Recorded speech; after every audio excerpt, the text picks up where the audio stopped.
Well, hello everybody, and welcome back to another live stream on the Nobel Twitch channel. My name is Nobel, and today I am joined by Jensen. Hello. Hello.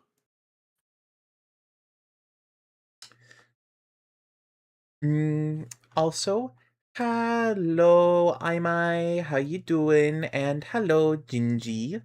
Gary, can we get some shoutouts going, please?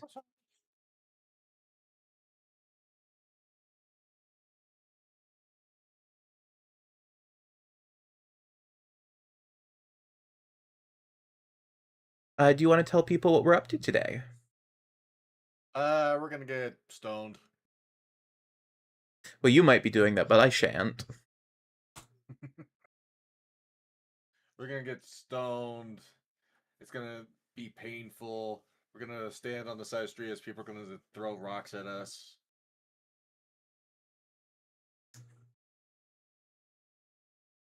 We're gonna come out of it stronger and tougher. You, good sir, are a goober. Well, what'd you think I meant? Getting high.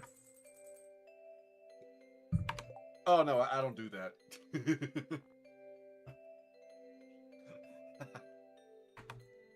We're just doing some Stardew. We are indeed. And I have sent you an invite. Jensen loves to stone. It's fun to stone and fun to be stoned. And Riley, thank you for the head pats. Yeah, so since Noble picked Decay, and we beat it, it was basically my turn, and I admittedly could not think of what sounded good to play that we both had. To be fair, you have picked the last several games before Decay, but...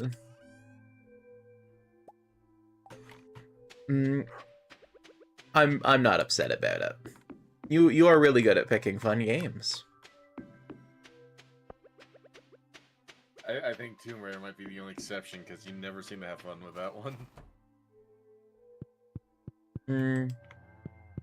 Okay, but that's the tank controls breaking my brain. Whereas I grew up with those controls, so it's like, you know, second nature or some shit. Yeah, I get ya. But, yeah, so, do you want to let people know what we were talking about just before stream? And I guess... Yeah, and I guess your chat would have heard what we were talking about.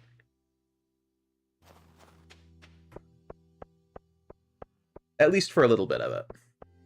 I was just asking Noble recommendations for panel lining on Gundam kits, and while also being annoyed that my mail hasn't arrived today, which I'm expecting a power cable and supposedly another kit. Hi, Gigi.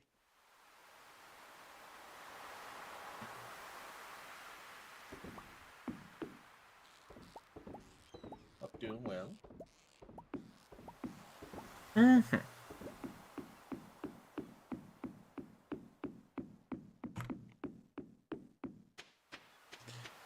Yeah, so just on the whole panel liner thing. So a lot of people use the Tamiya accent color on model kits. I have no idea what I was doing last time we were playing, what my goal was. We had just finished up a bunch of stuff. I found Bigfoot prints in the snow. Oh. And then they disappeared. I know that one of our goals was getting a windmill. And then I think we were also going to try and get the bus going. Was that another thing? I think, yeah. Right. Well, we're on the first day of winter. We are. Screw the snow. I am with you, Cody. I am with you. I completely forgot we were in winter, so in my head, as soon as I stepped outside in game to see snow, I was like, fuck, it's here too.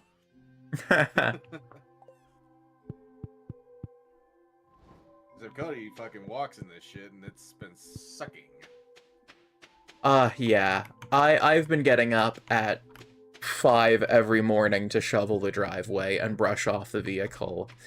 Because, hey, guess who's around to do that job? I did not shovel my walk when I should have. Yeah, Up the steps to my door. Oh, nice.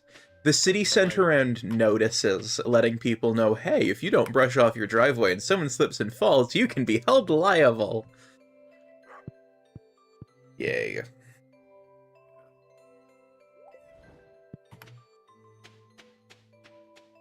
It's just my snow shovel was locked away in the shed, and the morning's cold. Well, the morning was still snowing, so that's why I didn't do that first thing in the morning, because my shovel was going to get immediately covered again. And then on lunch, I got too preoccupied.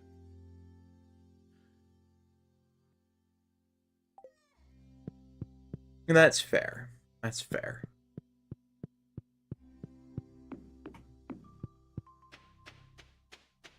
How many... Did any of us have a tool in for upgrading? Yes, my watering can. Okay.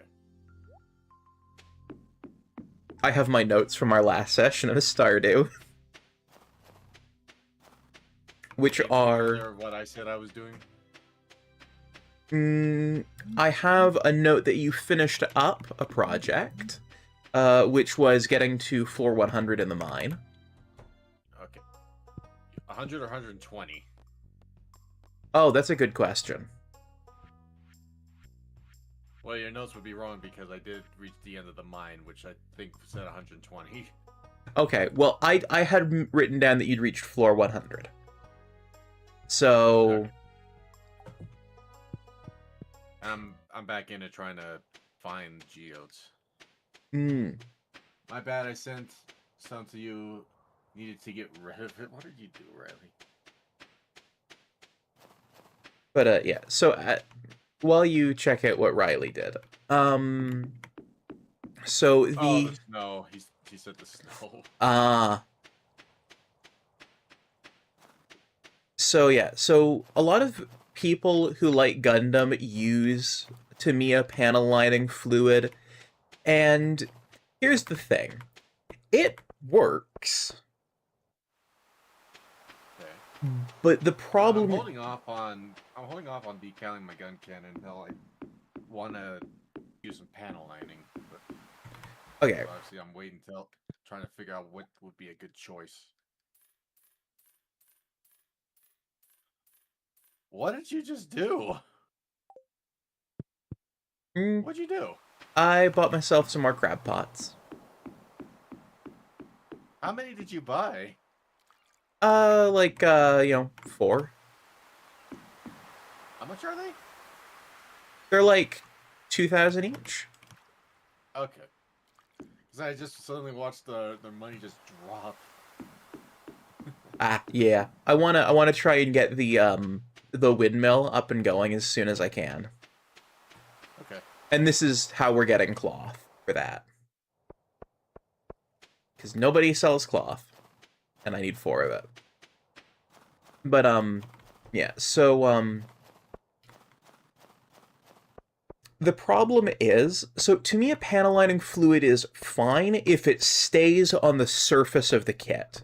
But it's an issue if it, like, leaks in anywhere. And if it gets on one of the pegs, they'll crack. And so I would really advise against, especially for someone who's new to panel lining, I would heavily advise against using Tamiya panel lining fluid. Okay. I would much more readily recommend using... plus the other thing is to clean it off, you need lighter fluid, which will do the exact same thing if it gets into the pegs and cracks. I would much... Yeah, it will. I would much more readily advise using either Steady's panel lining fluid, which is acrylic paint. It's very thin acrylic wash, but it's acrylic wash. You can clean that off with water. You can clean it off with rubbing alcohol. It's easy to clean off with a cotton bud and a little, a couple drops of rubbing alcohol. It'll clean up no problem. That's what I use, and I don't know.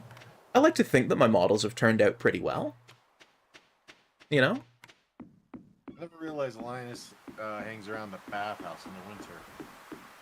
I think it's a nice place for him to get warm and clean That's up. what he said. Even a guy like me needs the indoors to stay warm. Yeah.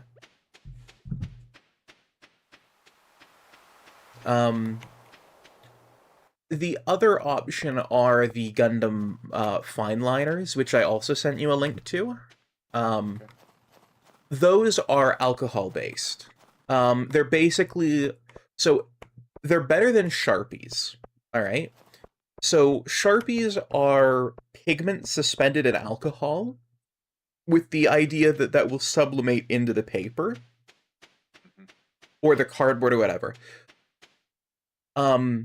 So Gundam's fine liners are alcohol-based acrylic markers. So it's still using acrylic inks. It's just in an alcohol base instead of a water base, so it dries way quicker, and it will actually sublimate through a felt pen. Because water acrylics don't. Basically, it's just an even thinner acrylic. The upshot is you can just go whoop and wipe it on, and like 30 minutes later, it'll be completely dry and you can clean it up. Whereas with the acrylic base, with the water-based acrylics, I generally will panaline a thing and then I'll leave it for like a couple hours. And then I'll come back and clean it up. Okay. Yeah. I think the markers are really the way to go for starting out. Because they give you a really nice result, and you get to learn the basics without any big chances of screwing up. Okay. Yeah, whereas even with the panel lining wash that I use, there are still ways you can fuck it up. It's just a lot easier to reverse than, say, with the acetone-based stuff. Gotcha. Yeah. Okay. Yeah, that's my 2 cents anyway.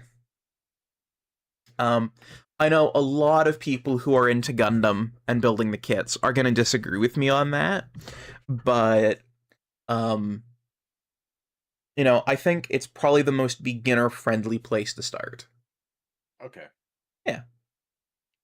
And that's actually what Gundam's own opinion is, because, well, Bandai's own opinion is, because in Japan they sell a starter kit of tools, which has the Bandai branded nippers and Bandai branded files, and it comes with a set of those markers in it.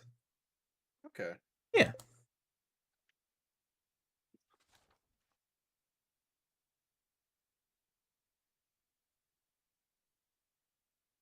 I think if you get into, gluing together kits and seam line removal and, like, those... I don't know if I'd ever go into gluing, if I'm being honest.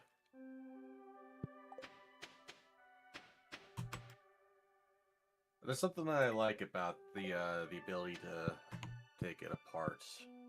That's fair. Oh, the Krobus. Hello, Krobus. I'm not sure if you just saw that cutscene. No. Okay.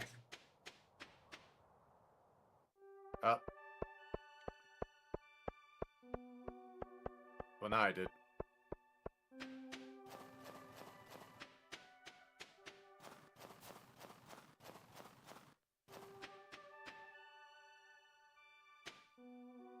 I forgot how do we get in the sewer? Like, we need a key, right? Yeah, we do. How do we get the key?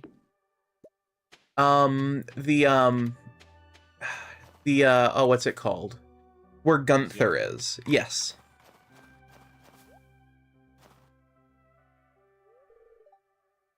Yeah, book. Mm-hmm.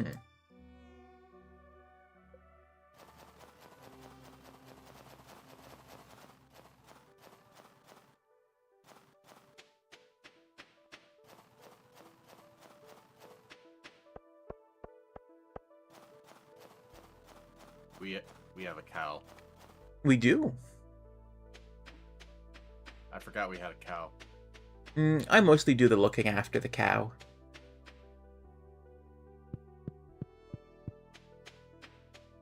What am I doing?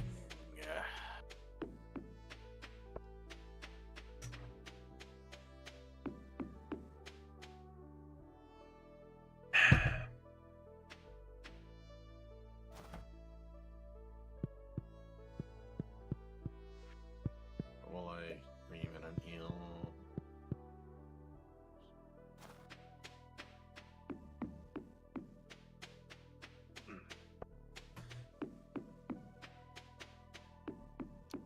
I think I know what the next kits I'm gonna pick up after Christmas are. Yeah? Yeah. Yeah? Yeah. Yeah? Yeah. Yeah. I think I'm gonna pick up the Gelgoog and the Gelgoog, Jaeger. Okay. Now, I wish they had some of the other Gelgoog variants, but... Yeah, that is assuming that I don't, like... Assuming I don't get a Gelgoog for Christmas. When people ask me for stuff, I usually just take a bunch of the stuff that I was looking at buying throughout the year, and just put it on a list and go, here are links. Grab what you want. If you come across a crocus, let me know. A Crocus? Okie doke. Will do. Hello. And Dragon King, welcome to the Tum. I might pick up a GM as a GM instead of one of the Gelgoogs when the time comes. Okay.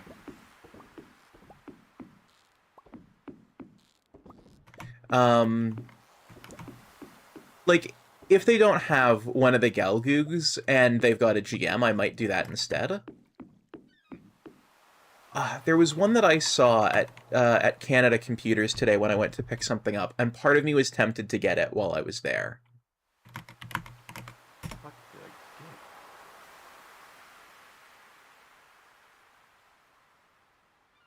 get? I gained a defense.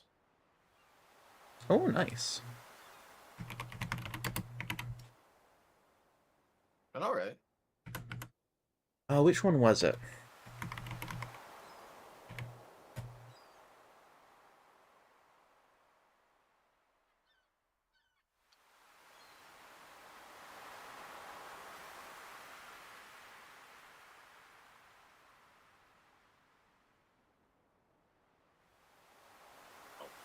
Okay, this is funny.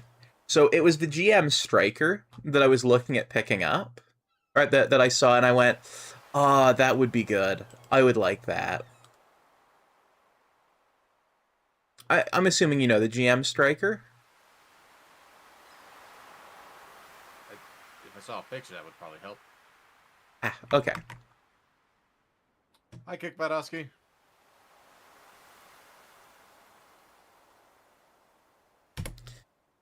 This is the GM Striker. No, I have not seen that. Oh, okay. Also, hello, Dragon King. I hope you're doing well, by the way, if I didn't already say that. But when I looked up the GMs that they had in stock, they also showed this. The fuck is that? Oh, it's from the newest Gundam series, G-Quax. I got a chicken statue. Oh, nice. Apparently I can donate it to Gunther. Ah, okay.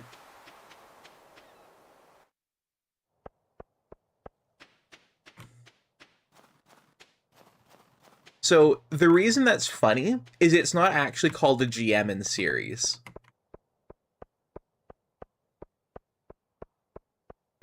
Okay. It's called the Gelgoog in the series. It's not really a story spoiler, it would be more of a lore spoiler to explain, but also they literally brush over it in like 5 seconds. What is that? A shrimp cocktail. So I hoed weeds to get a mystery box that contained a shrimp cocktail. Huh. And I just got powder melon seeds too. Ah, okay. Also, I'm gonna. These actually grow in the winter. These actually grow in the winter. Ooh, nice. Ooh, also, speaking of growing in the winter, I have to go pick up my watering can. Also, Dragon King has redeemed this day in history, and, it's been just under a month since someone redeemed that. So, I don't want to take up the entire airspace with that, so I think I'm gonna mute and go through these really quickly here. I'm gonna put the seeds in the chest, and I'll let you have the seeds. Okay. Sorry, go right ahead. What? I accidentally hit the combination on my keyboard to deafen. Oh. I said I was gonna put the seeds in here since you're kind of better at taking care of the farming than me. Okay. But yeah, I'm gonna mute briefly and go through this day in history. Okay. And Kick Badowski, I have not yet. I went home, I prepared food, I ate the food, and then I hopped on call with Noble. Alright, so, November 6, 1962, the United Nations adopted Resolution 1761, which condemned apartheid in South Africa.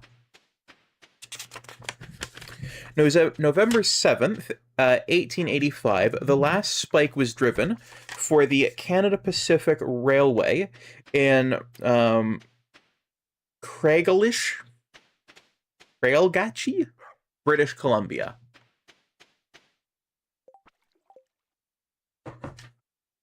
I suppose. Jensen, did you take things out of the recycler? It was torches. Ah, okay.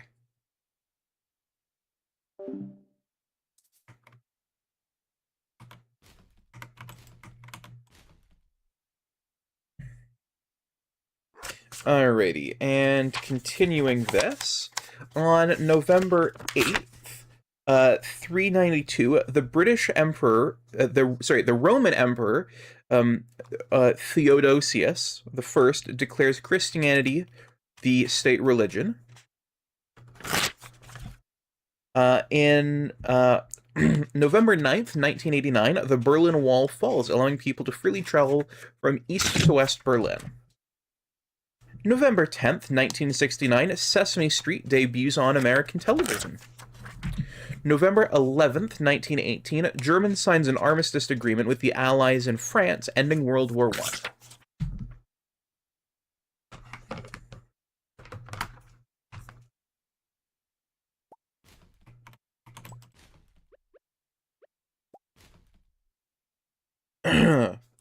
November 12th, 1958, Warren G. Harding and his team complete the first successful rock climbing ascent of the Nose on El Capitan in Yosemite National Park. November 13th, 1789, in the letter to Jean-Baptiste Leroy, Benjamin Franklin pens the line, "In this world nothing can be said to exist, said to be certain, except death and taxes. Baby girl is a bit, or Borb girl is a bit to shower, but I should go with fruit, almonds, or lavender shampoo. Lavender shampoo. That's what Sharko uses." November 14th, 1922, the British Broadcasting Corporation, which will later be known as the BBC, begins radio service in the United Kingdom. November 15th, 2017, Leonardo da Vinci's Salvator Mundi is sold for $450.3 million at auction in New York City, becoming the world's most expensive painting ever sold. November 16th, 1945, the United Nations Educational, Scientific, and Cultural Organization, UNESCO, is founded. November 17th, 1969, the Suez Canal opens in Egypt, linking the Mediterranean with the Red Sea. November 18th, 1095, the Council of Clermont is assembled for church reform by Pope Urban II that will lead to the First Crusade. November 19th, 1863, U.S. President Abraham Lincoln delivers his famous Gettysburg Address. November 20th, 1959, the United Nations adopts the Declaration of the Rights of the Child. Jeez, it was in the 50s. Neat. November 21st, 164 BCE, Judas Maccabeus restores the temple in Jerusalem, which will be annually celebrated during Hanukkah. Hello, Shorbo. Hello, Shade. Can we get a shout out for Shade, please?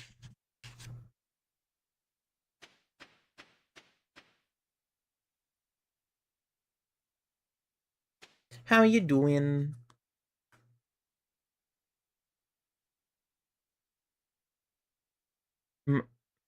I will boop you. Steak. Streak. And on to get Jensen. Ooh, nice. Ooh, a 5-stream streak. Nice. November 22nd, 1963, United States President JFK is assassinated while riding through Daley Plaza in Dallas, Texas. Watching AOT, nice. November 23rd, 534 BCE, Thespis of Icaria becomes the first recorded actor to portray a character on stage. And it is getting late in game. I should head to bed.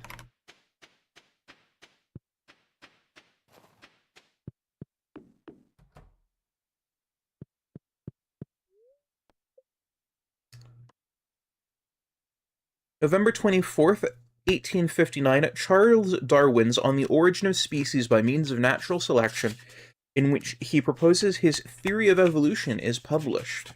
And in that day, he reversed the first words of the church. November 25th, 1992, an act is passed by the Federal Assembly of Czechoslovakia to dissolve the republic and form two independent countries, the Czech Republic and Slovakia.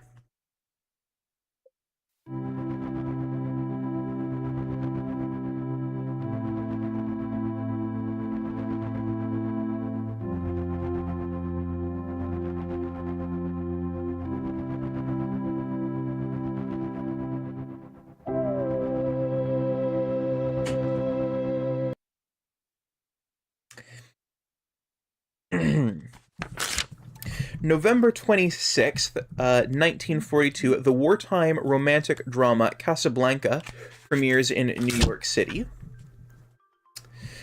November 27th, 1924, the first Macy's Thanksgiving Day Parade is held in New York City.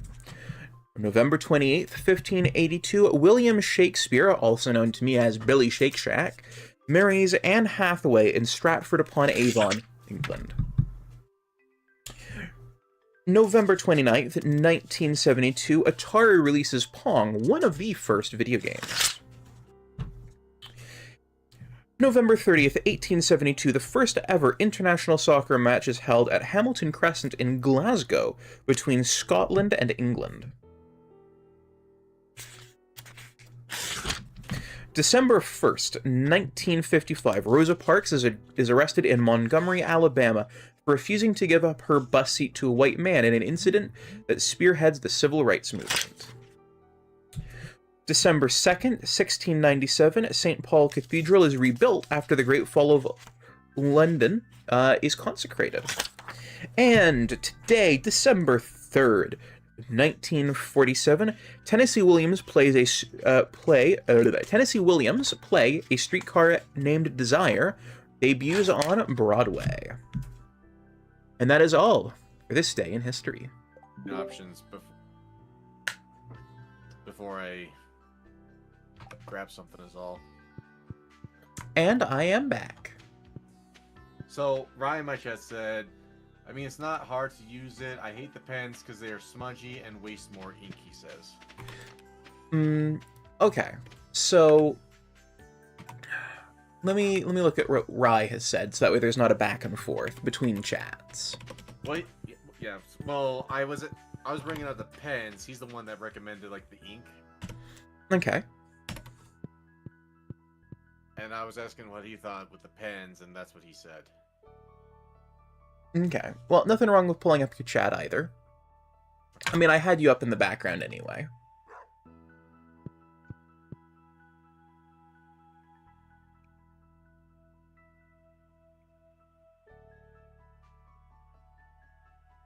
That's its personal preference at that.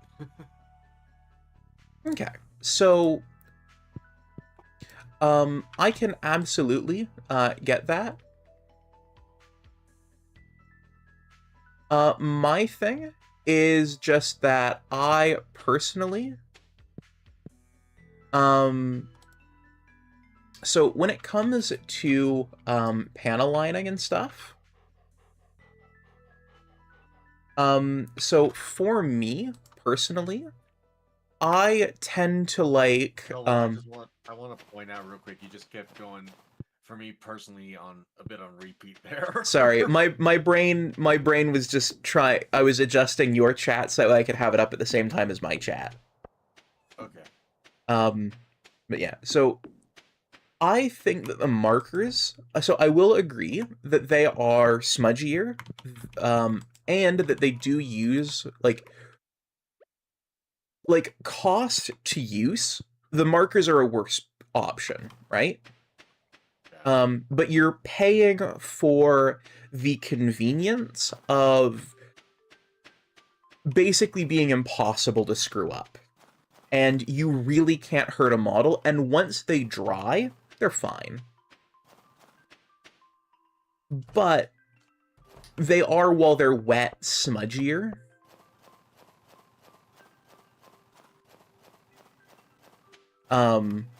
So that's definitely a thing, because you're working with the equivalent of a Sharpie while it's wet on smooth plastic. And I'm not sure if you've ever used a Sharpie on smooth plastic, but it's not the easiest thing. But it comes with the upshot of you really can't hurt the model kit.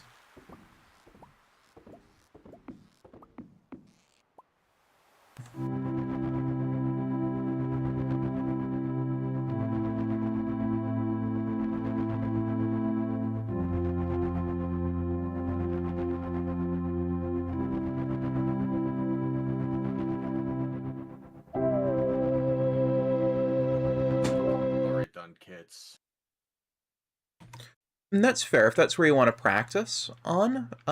My worry... Sorry, go ahead. I was just saying it was a thought that I literally just had. Yeah. So my thing is, if it manages to find a crack to flow into the inner workings of the kit, that's where problems can happen. And I have had it destroy models before. That's why I don't have my original Gundam on my shelf. Because it got damaged. Yeah, because it got into its inner workings and its chest armor kept falling apart, and I would glue it back together. This was before I had proper model glue, so maybe now I could have fixed it.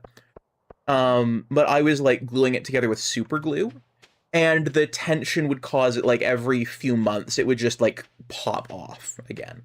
I should probably get some proper model glue for my my Char one.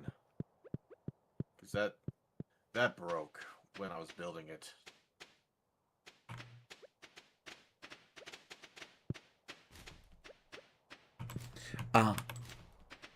Yeah, that would be a good spot to use model glue.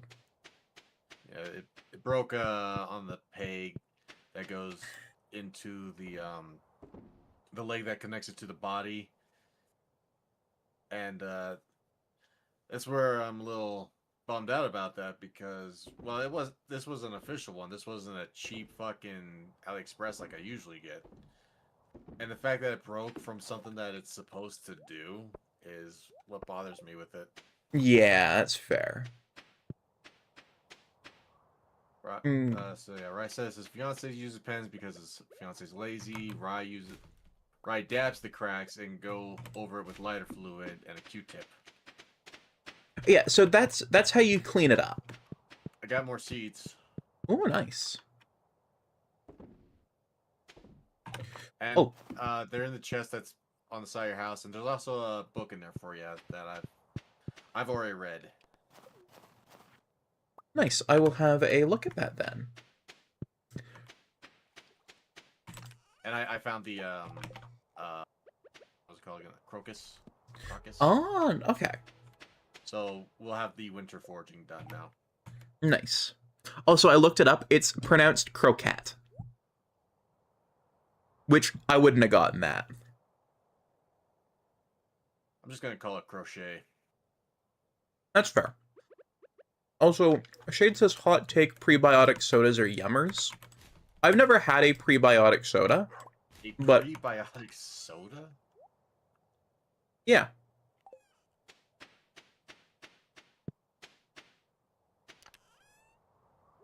Okay. Oh, more winter seeds. Oh, nice. So now we just need one item for the exotic forage, and the bridge will be repaired. So either maple syrup, oak resin, pine tar, cactus fruit, or cocoa nut. Hmm. Okay. Just updating me about the pooling issues. I never had that issue.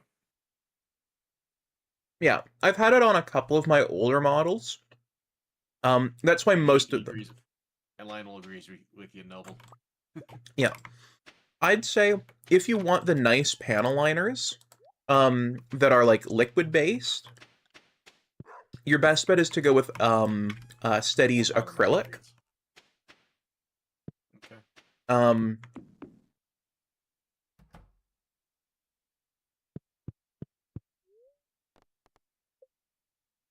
that's the direction I would go anyway. When did they close? 6. Ah, so I just missed them.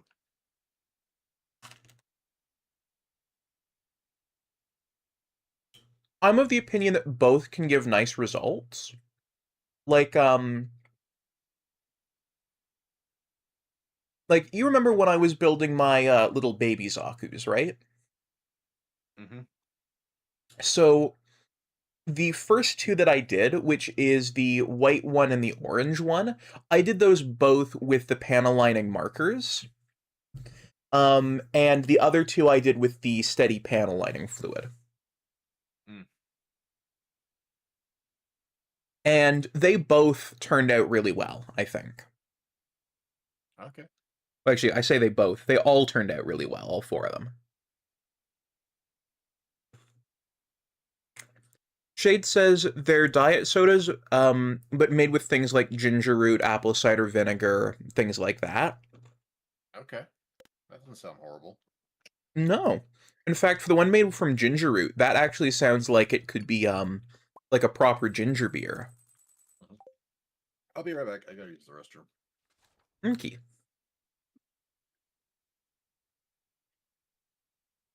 Yeah. So Rai, I I definitely know a lot of people who've had success with them.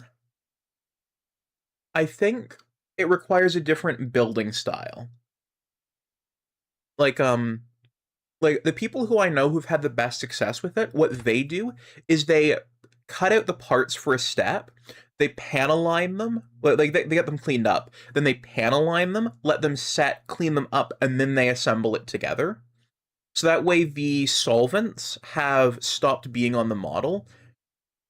Oh, mistook cassava root for ginger. Ginger root would also be a prebiotic, though.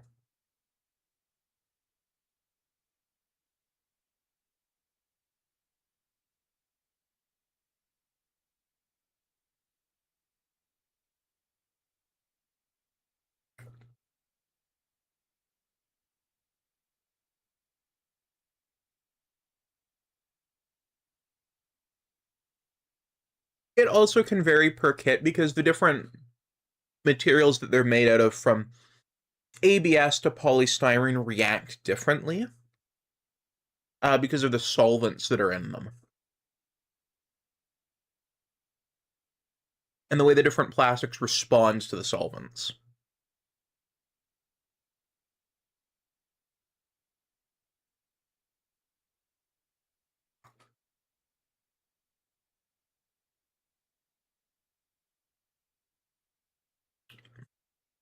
It's not about the quality of the plastic, it's about the chemistry of it. Um, so as an example, I'm a big fan of polystyrene as a plastic, which is what most of Bandai's kits are. And unlike Jensen, I only buy the official kits. That's more because I tend to buy my kits locally. Because I don't want to pay shipping for them.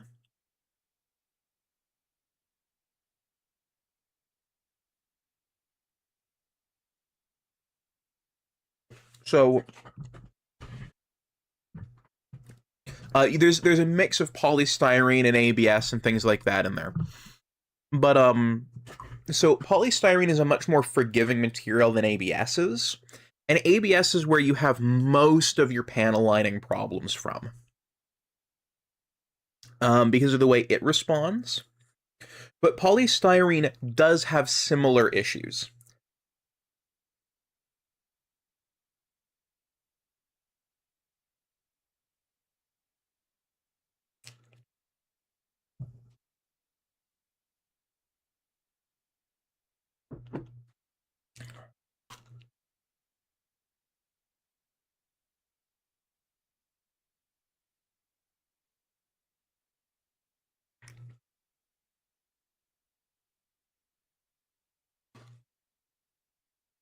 The other issue is if you're building. Time.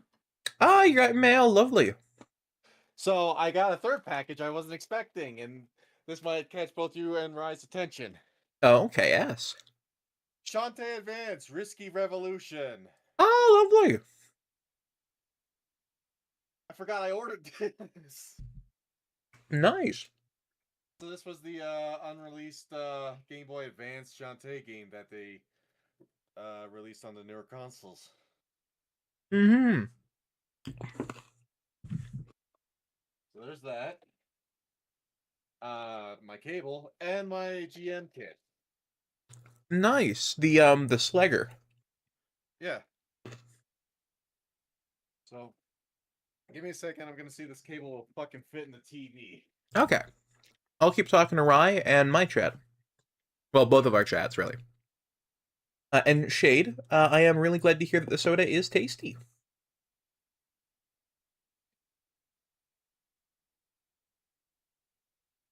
Um, so, Rye, I'm kind of curious, Woo! A victory! I'm curious, what grade of kits do you tend to build? Because I go for SDs and high grades and a couple of entry grades here and there.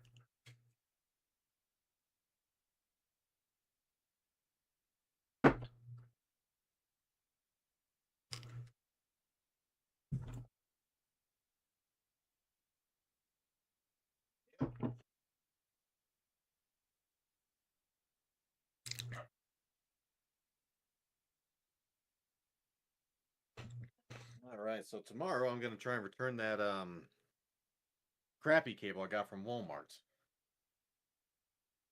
Okay. And no worries, Rye. Mostly master grades and real grades. Okay. So that does kind of explain it as well.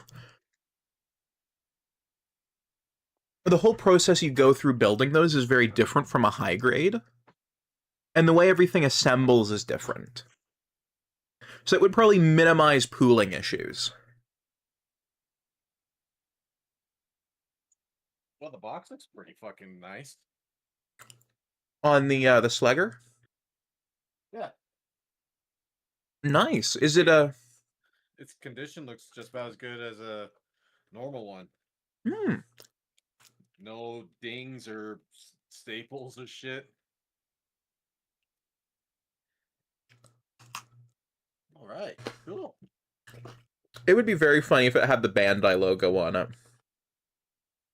No, it's got it's got GK on it. Ah. Okay. Whatever GK is. GK 64903. And on the bottom right it just says hot. But yay, energy. It's got like the blue is like a sky blue. I like it. GMs are awesome.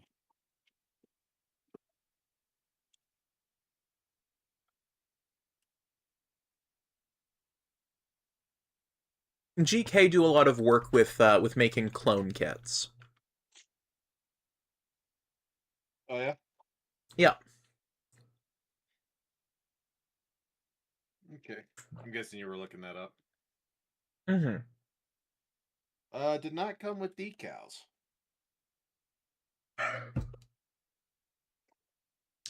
That's a shame. I'm not too worried about it. I still got a lot of the decals from the other GM, and then the the mid grade or master grade decals I bought. The one that's half and half high grade, master grade. Yeah. Okay. Well, there's my highlight of the day. Oh, and here I thought this would be the highlight of the day.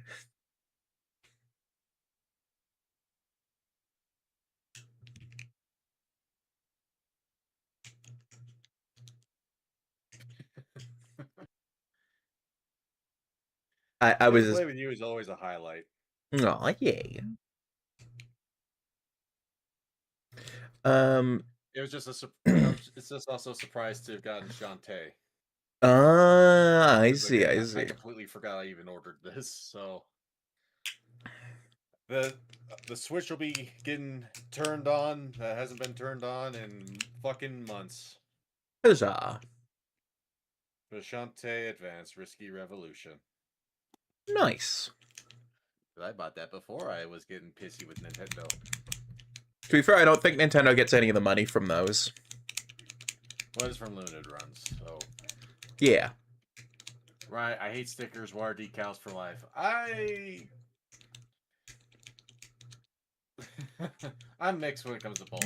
I like some stickers, but I do realize there are some cases where decals are nicer than stickers that I can agree with.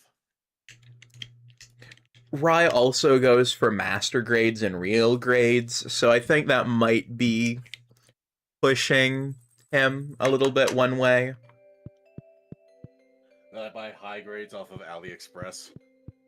Mm-hmm. Oh, trust me, every time I tell him about an order I make off of AliExpress, I can feel the disappointment through the phone.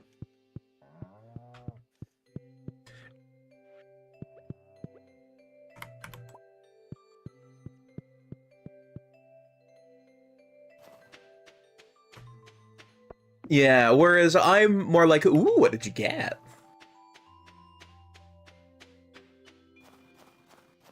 Like, the main reason I don't end up with a bunch of knockoff kits is because I tend to buy my kits locally because fuck paying an import for a model kit. Yeah, see, so I don't... The closest place I can get locally is a 2-hour drive. Yeah, meanwhile, the closest place I can get kits is, like, a 30-minute walk. So, yeah. So, like, for me, there's, like, 3 reasons. That was number 1. Number 2, obviously, save money. Fair. And 3, I don't really give a shit, regardless. I have the same amount of enjoyment building an AliExpress as I do a normal one. Yeah, that's totally fair. The thing I've also found is that a lot of times when I look at, like, the Ali kits versus the official kits, I'm looking at spending, time shipping is done, as much for the Ali kit as I would for the official kit locally. Now, that's in part because a lot of AliExpress stuff is set up to ship into the States. And so when it ships into Canada, it ships through the States, which tax on import fees and things like that. Well, bigger import fees than, would be if it was coming straight from the manufacturers. And so it's like, does it make sense? At that point, it's just cheaper to, well, it costs about the same amount, and I get the kit right away if I get it locally. Right. Yeah. You know. I will say that Zaku not Zaku, whatever the fuck that is. Which one? The one that I showed you yesterday. Mm. That I thought was a Zaku 3, and you said it's not a Zaku 3. Oh, the goof flight type. Yes. I'm still waiting on that to at least ship. It's being one of those that's taking its time to get sent out. And I'm willing to bet as soon as it ships out, it'll be there, like... Because aren't those always, like, the fastest ones, where, like, they take forever to actually ship, and then once they ship, they're there the next day? I haven't had that case. Oh, that's always generally been my experience when I order something, is, like, waiting to ship, waiting to ship, waiting to ship, wake up, and it's, like, out for delivery. And I'm like, what? What I find interesting, with this and, like, the last 2 AliExpress orders, they've all been saying out for delivery while they've still been saying LA on them. Huh. I don't know why. I mean, obviously they're showing up, so I don't have to be concerned about it. I just find it weird that that started happening. My guess with that is whatever shipping service they're using, or whatever tracking service they're using, says that this is an order for the United States. And so once it's in the United States, the tracking system goes, well, great. It's out for delivery. I'm going to be buying some bait. I think I'm going to pick up, like, a decent amount of it. Alright. There we go. Picked up another 100 bait. We have a lot of seeds for winter. Yeah, I'm about to start planting them, because I just got my watering can. Okay. I kept missing him. Also, Shade says, oh god, Kings of Hell is out. I don't know what Kings of Hell is.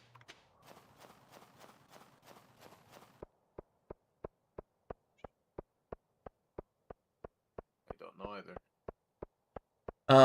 My personal opinion is that for detail markings, I tend to prefer decals.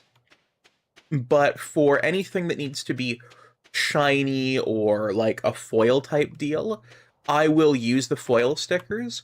What I really want to get one of these days is a nice setup of the Gundam markers for doing the eyes and things like that. So that way I don't have to use the foil stickers anymore, because they're always just that little bit annoying to use, I find. Like, they're not the worst, but, like, it's mostly the eyes that annoy me. Mind you, Zaku's are nice and easy. They have a little... Pardon? It's just a dot. It's just a dot, you know? There's... There's nothing to really fuss with. It's just a dot. It is, in fact, just a dot, Luigi. It's a dot, Luigi. I guess, probably one thing you can just simply do as an upgrade for a Zaku eye is get, like, a little red rhinestone. Yeah. I've actually done that on a few kits. You know, it adds a little pop of detail that I like.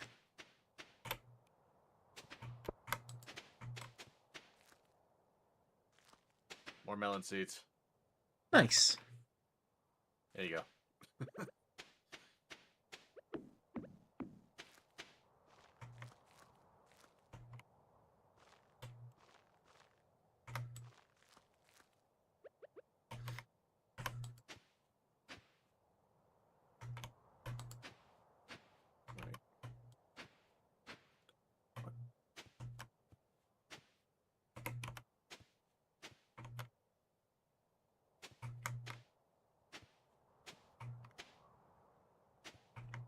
Well, that fucking threw me off. What did? I had a rock, and I was grabbing the shit out of the recycling thing. Oh, okay. And while holding the rock, I kept hitting the furnace, and it says, you need 1 coal for this. And I was like, wait, can you can you put rock in furnace? And then I grabbed the coal and nothing. It's like, well, if I can't put this in here, why are you saying I need coal while I'm holding a rock? Mm. To be fair, it did that to me while I was holding wood, and I know you can't do that. I think it just does that if you get near them and do the thing that tells it.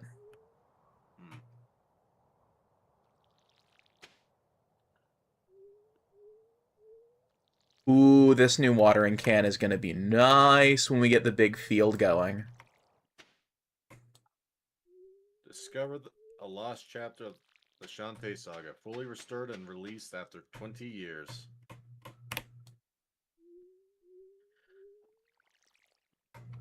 I'm going to have to pick that up. If you're able to, I don't know if limited runs will have it available again. You know what I love that limited runs does? You know what I fucking love about these guys? What? People give them shit, sure, but here's what I love. Physical copy, and you know what it comes with? What? A manual. A physical manual. Fair. Jesus Christ. I love that. And it's not even it's not like a crappy black and white little thing. It's got beautiful background illustrations and all this. I miss this kind of crap. I am with you. I can't think of the last game I bought that came with a manual. I haven't even seen one of those in a manual in a long time. It's got a notes area. Holy shit. I think the last game I got that had a manual was Hollow Knight. Yeah,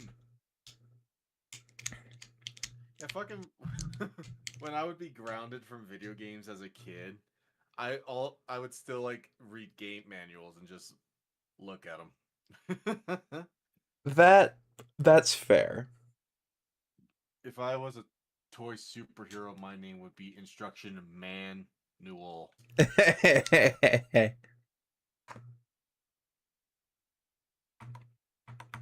I wonder if it's on Steam, actually. Shantae Advance? Yeah. It probably is. A lot of their games, once released, unlimited runs, they'll be available for Steam. If you buy it physically, of course, you just gotta wait for it to show up as well. That's fair. And, yep, it's available for Steam.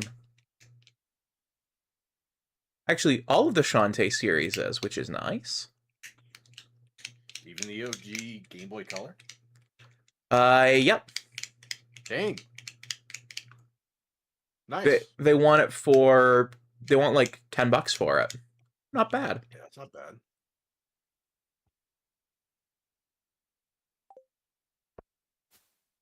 The good old days when getting physical games was fun, says Shade. You know what, one thing I do like with limited run games re-releasing these old copies and shit like that? What? I think about collectors who've been holding on to rare games and they're trying to sell them for like hundreds, if not thousands of dollars. And then it gets a re-release on the newer consoles, and now people have a cheaper alternative to play it, and I like to think those collectors, especially the... What's the word? Scalpers? Yeah, Shitheads? scalpers. Yes. I like to think they're just foaming at the mouth.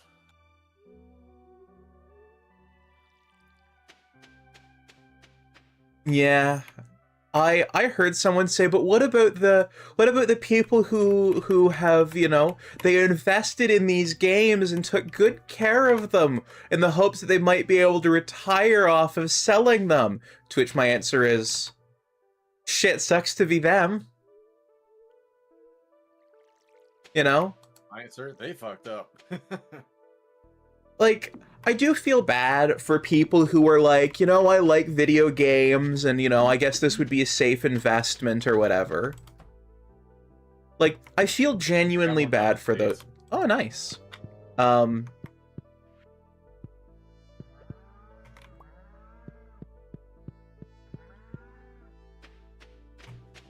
just planted them randomly, didn't you?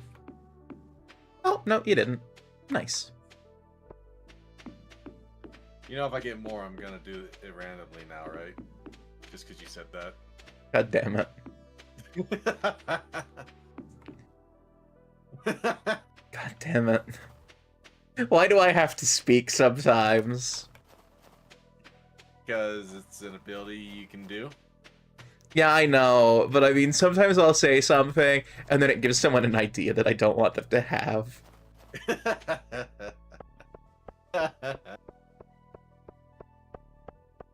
But yeah, like, I do feel a bit bad for the people who are like... Oh, fuck.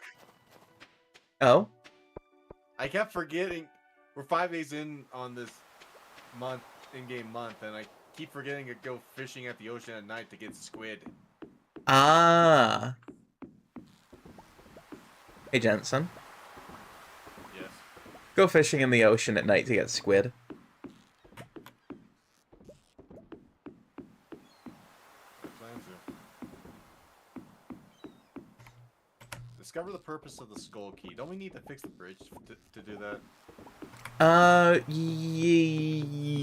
Maybe? Like, the skull caverns like across, isn't it? I think the Skull Caverns is what we need to fix the bus for. I think? Glass shard. I can donate glass shards to the museum. Really? Maybe it's ancient sea glass. Well, whatever it is that's across the bridge where you can get, like, the golden scythe from that statue. I think so.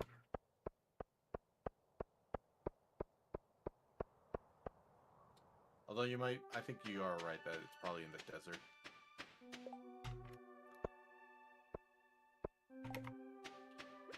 Like, here, I found some glass on the beach. It pierced my foot. Can you take it here in your museum? It does have a slight comedic bent to it, doesn't it?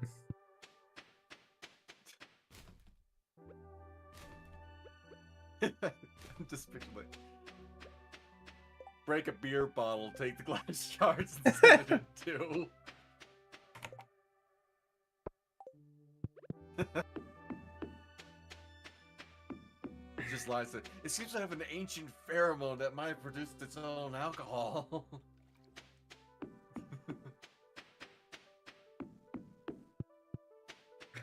But yeah, I do feel bad for the people who like, because I'm not sure if you remember, but like a few years ago, there was some pretty big buzz about how retro games might be the new safe, retirement bet. What with the state of the stock market and all of that getting tied up in cryptocurrency, and if you're a retro games fan, you might want to hold on to your retro games or whatever, and how you could use those as a vehicle for investment. Did destroy retro games. That too. And how they have not kept them accessible long term. And like, so I feel bad for people who genuinely like video games and thought, well, okay, this might be a nice bet for retirement. And spent a lot of money while those games were at their height, and watching... So expensive. Pardon? The book balloons here, and the books are just so fucking expensive. Oh, gee. Like, Bait and Bobber, fucking 8,000. Oh, fuck. That is... Mining Monthly, 10,000. Yeah, that is... Stardew Valley Almanac, 5,000. Way of the Wind, 15,000. Horse the Book, 25,000. I'm sorry, horse? Horse the Book. You gain a little extra speed when riding a horse. I forgot you could ride horses in this game.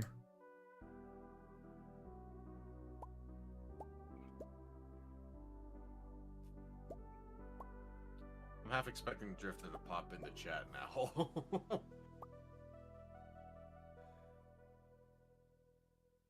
Well, Riley just said they made a book about Drifter.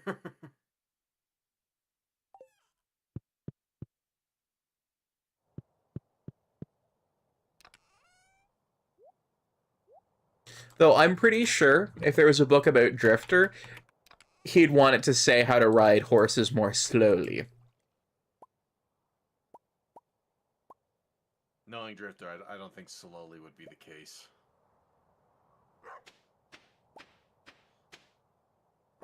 Maybe not. Maybe more forcefully. Maybe.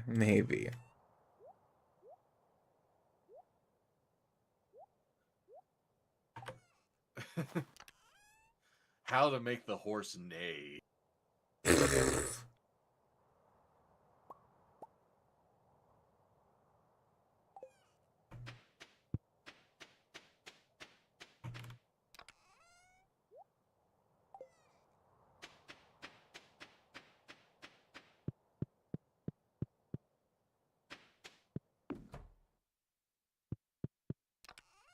And then you gotta buy the like second edition of the book, How to Make the Horse Whinny. Alternatively, how to make the horse Jessica.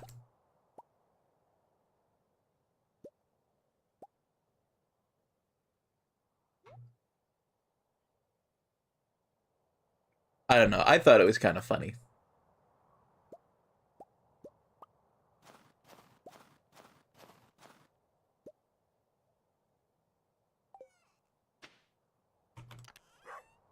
Because Winnie.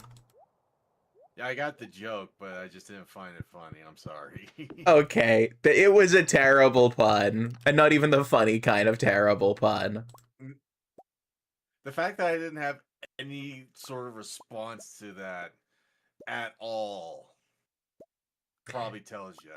Yeah, it does. It does. Like I can have a commentary on a pretty bad pun, but when it's that bad that I can't even think of anything creative. Yeah, it's a bit shit.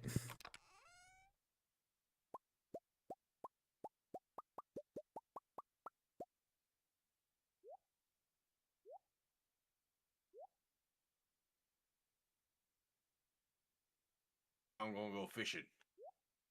Oh, what you fishing for? I'm gonna get a squid. Yeah. Oh, hey, Jensen.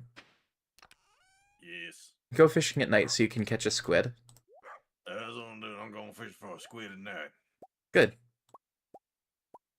Just make sure you remember to go fishing at night so you can catch a squid. I'm going fishing and then gonna get a squid in there in the ocean.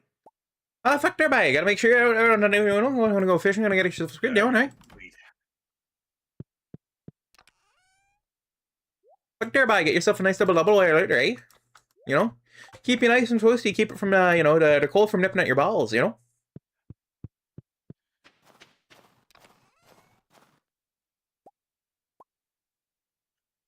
I got me my Long Johns. Ah, fuck there, bye. That's not gonna help when the cold gets on into there, you know? It'll help keep it out for a time there, but it won't do you no good once it gets on in. But, you can put a nice double there right between your legs and keep your balls nice and toasty, eh? I got me a halibut.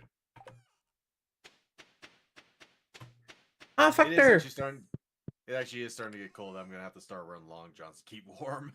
Oh, no. Which means I gotta hunt them down.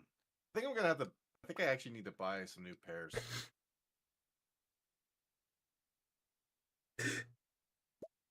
I love what Riley just said in chat. Yeah, it's true. It keeps them warm. Yep. Fuck there, bye. Put your double in between your legs, you know? Keep it nice and toasty. Fuck, but if you need to get something even better than that, right? What you do is you get yourself a Gretzky. Noble. Yeah. When I make my joke of how I like my coffee, it is a joke. I mean, fuck there. You know how I take my coffee? You may as well make it a Gretzky, you know? I don't actually like to have my dick in my coffee. I'm not sure you know what a Gretzky there is in there. I was going more on the double. Ah, I see.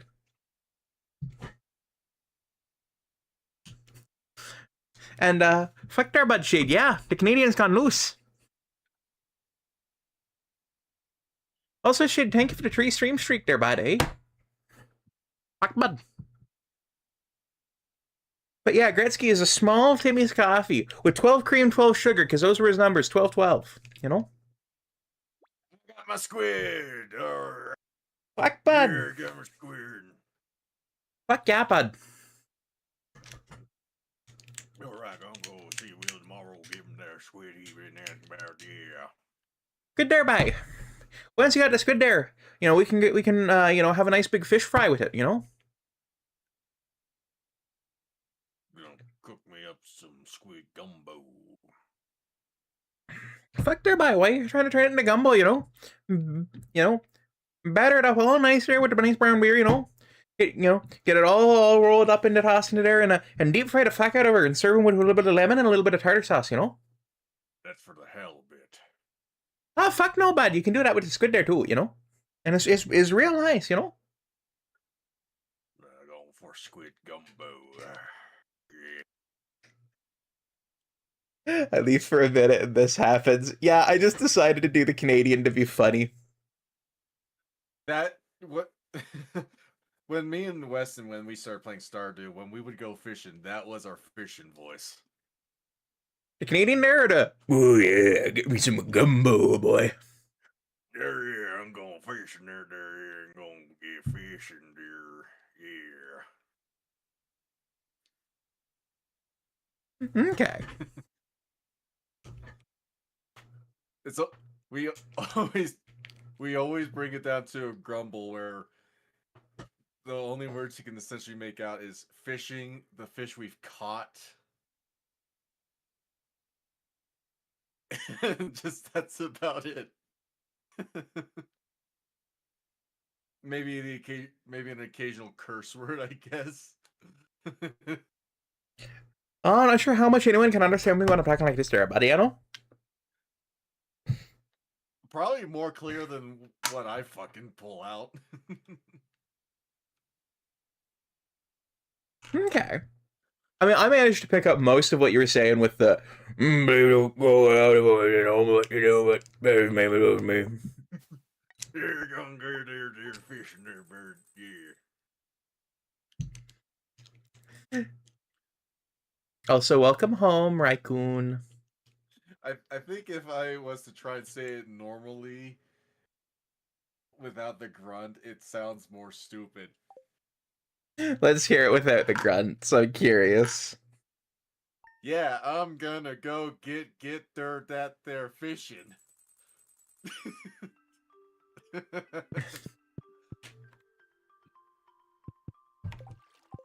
Bearing in mind, I mean no offense by this. It kind of does. I think the idea is like whatever crazy Southern Texan boomhauer fucking speaks in King the Hill. I think it's going for that, but trying to go for the whole like over exaggerated Stone Cold Steve Austin grunt. Okay.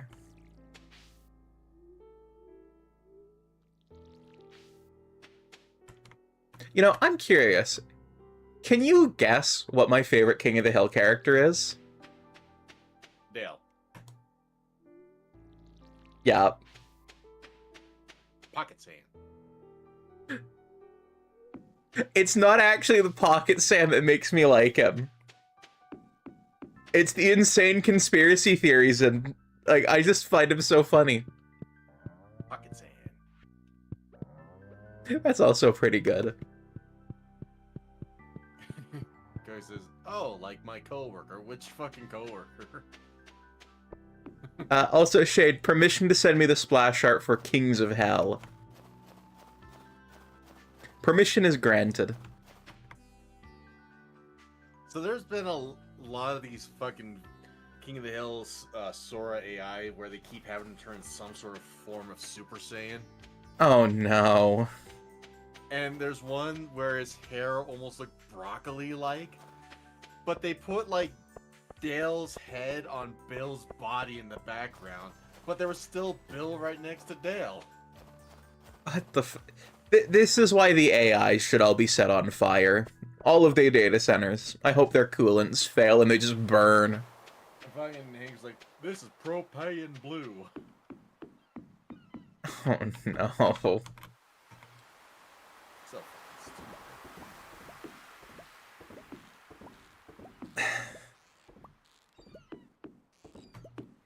oh, you can change your popper style? I think you can, yeah? Totally can. They got a smiley face. Ah. And a skull and a rubber ducky. You got a rubber ducky. Ooh. Rubber ducky bobber.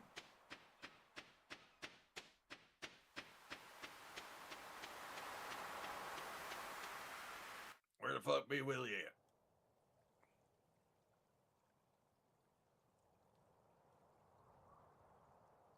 Shade, I Oh, can another male that works at the deli. Okay, all right. Shade, I can see very much why you like those and why you describe them as making you go feral.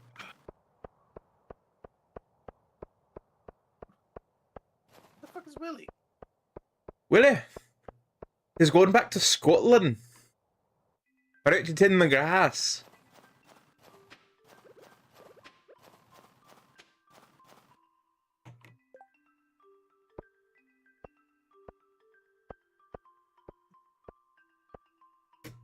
Goddamn son bitch wants squid and he ain't here for the squid.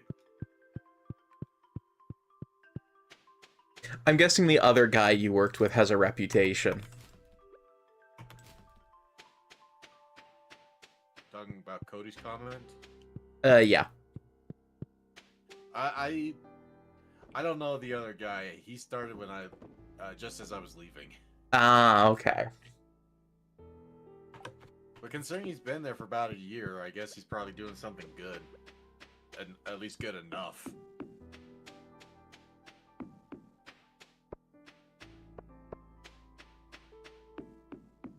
Jensen, that old lady come to talk to you today? No, but she arrived. She came in yesterday, god damn it.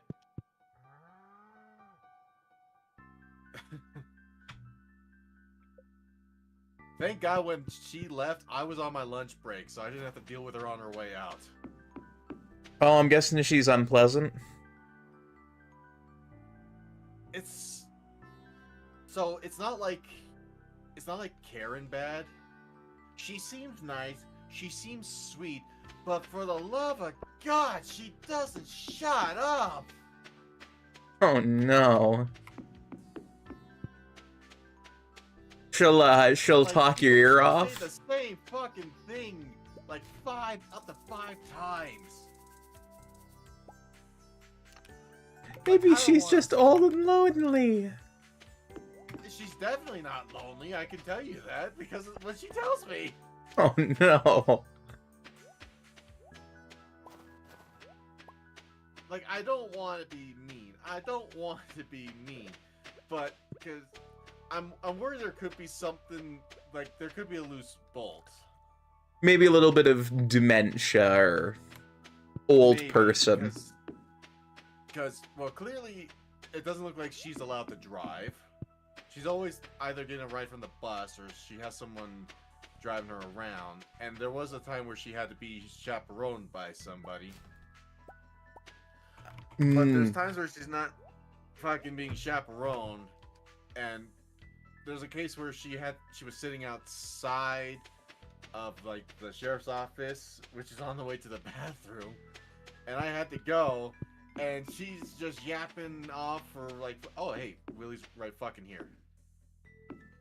I got so ranted up I almost missed Willie. Oh, Panda, thank you for the subscription for 23 months. It is very much appreciated. But yeah, she's yapping for almost fucking 20 minutes as I'm standing there trying to inch my way to the bathroom and she's not getting the sign that I'm trying to go somewhere. I'm guessing she's, like, older? I don't know how old she is, but she is definitely much older. She almost looks about around the age of my grandmother. Maybe a bit younger, but yeah. It's possible some amount of senility has set in. By the sounds of it, like, if she's getting chaperoned most of the time, she can't drive. It might not be. She says she wants to be an officer. She says she wants to be an officer and work for the town. She'll say that over and over and over, and I'm just like, yeah, right, yeah. But in my head, I'm like, I don't think you're gonna be mentally fit for the position you're wanting. Yeah.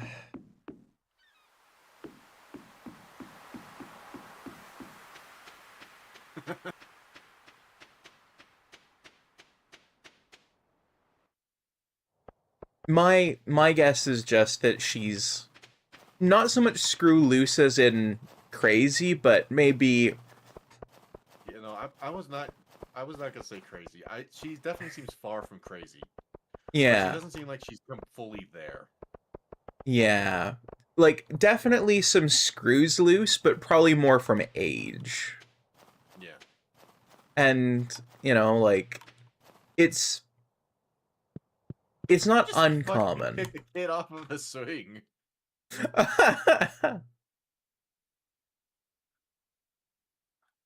I was just gonna talk to the kid on the swing. No, I sat on the swing and kicked him off. Oh no. I think it was just timing, but it looked like it just did that. Probably she's just super chatty and thinks you're cute. Well, she hasn't called me cute, but she does say I'm an absolute sweetheart. It definitely sounds like she's an excellent grandma if she is. And she's always give me a peppermint.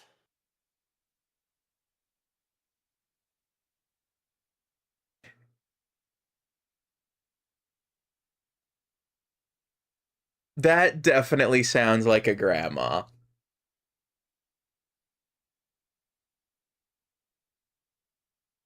Why are you so mean to her then? Well, I'm not mean to her face. Ow. Ow? I got Oh.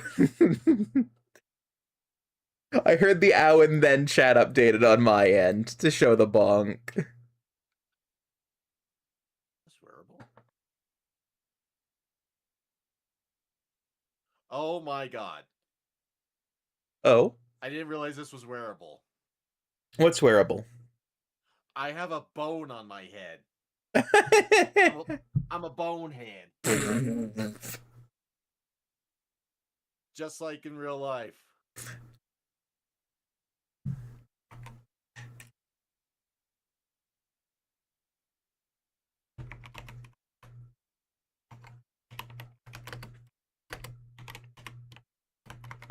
Why don't you just beat her with a stick at this point? Because that... What? I'm sorry, but... The fact that you just asked, why don't I beat an old woman with a stick? Excuse me? I believe this is what the youths refer to as an unhinged comment.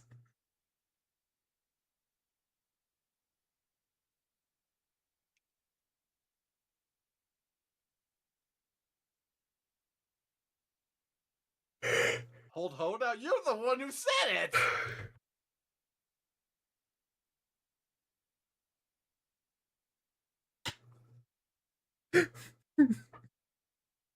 I believe this is what the youth refer to as an unhinged comment. Why you couldn't have just said that comment? I don't know why you had to DM that, Noble.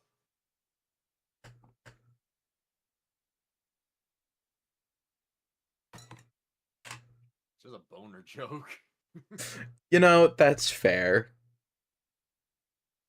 Where I said you were mean, and I took it a step feather, I fear.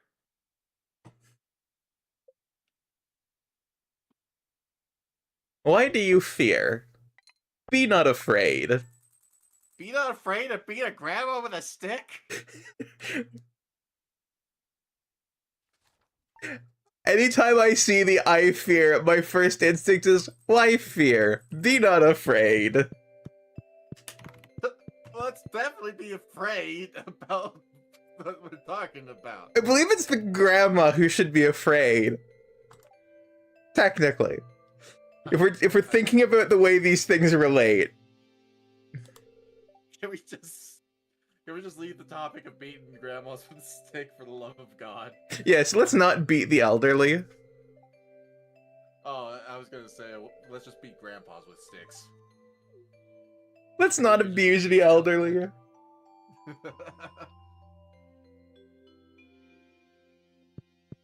I'll be selling new seed varieties in my shop next year. Awesome. How's it going, Panda?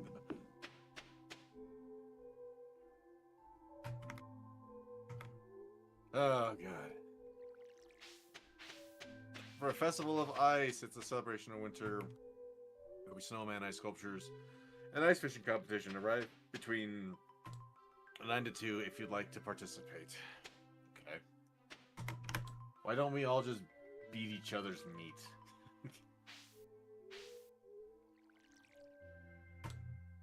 It's just boys being boys. Bros being bros. Fellas, is it gay to suck your homie's dick? Only if you make eye contact. What if socks are on and the lights are on?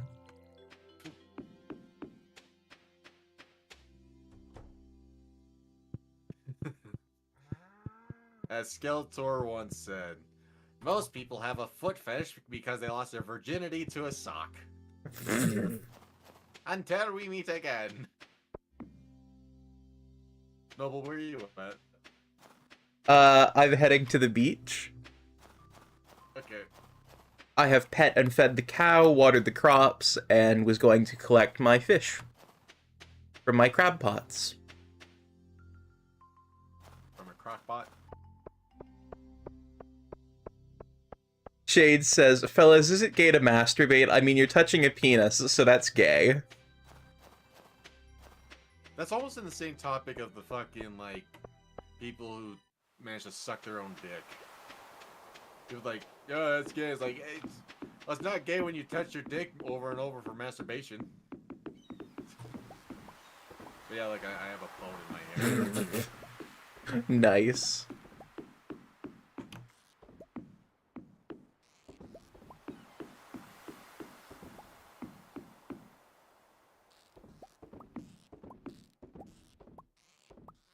See, I think, okay, if I may be briefly allowed to sidetrack into a kind of post that I think is really stupid that I see online every so often.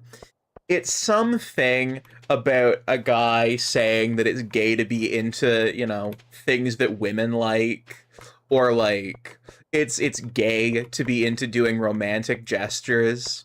And I think those posts are dumb, and I think it can only be best encapsulated about how that's done by, like, the replies of, fellas, is it gay to love your wife? Because it's like, that's fundamentally what you're arguing. Is Like, it gay to go to sleep because women go to sleep?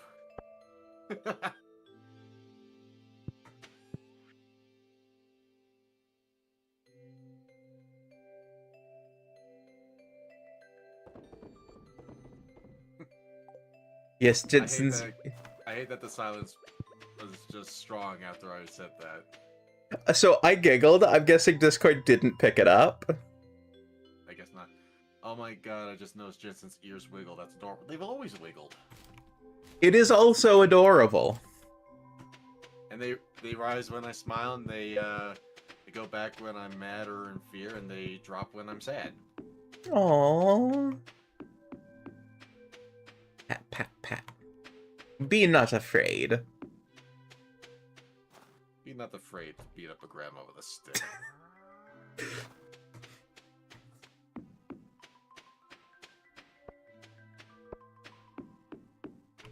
You know, I never quite understood the angel saying "be not afraid" until I actually looked at what a biblical, accurate angel looked like. It's like, you know, that makes sense for them to say that.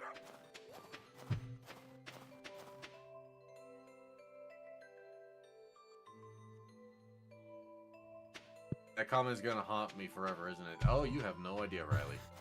You have no idea. I think it's gonna haunt all of us forever. At least I'm not the one who suggested beating grandmas with a stick.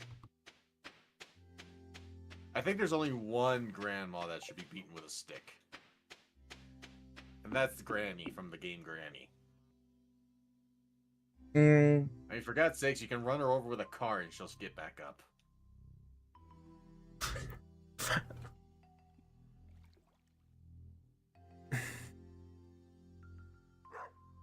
Shade says, I swear there's certain people who will be like, you, admitting you're emotionally complex and want to like certain things. That's gay.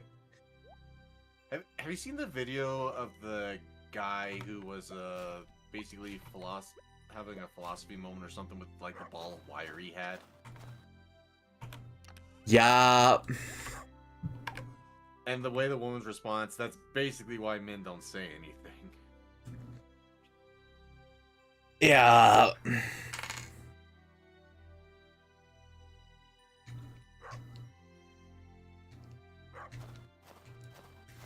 I saw that and it was just like, fuck, that's so dumb. That is the worst possible response she could have. Why did she do that? Yeah.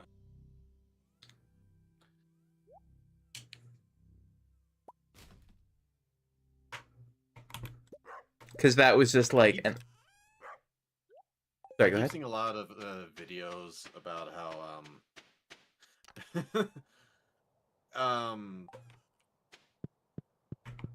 how do I approach this?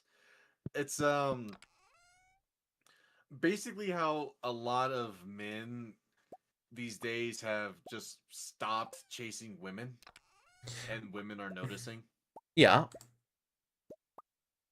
Like, men don't go clubbing anymore, so a lot of times you go to a club, you just see a bunch of drunk women in their 30s just... I don't even know if I could call it dancing, just lightly bouncing in place. Vaguely mimicking locomotion. Yeah. Or there's videos of women saying, going to another bar because there's no men at this bar to buy me drinks. Yeah. Fucking... And then there was another one from a man's perspective that basically summed up my perspective and didn't even have anything to do with women. It was just he's never been to a club. He went to a club for like a friend's bachelor party before wedding. Okay.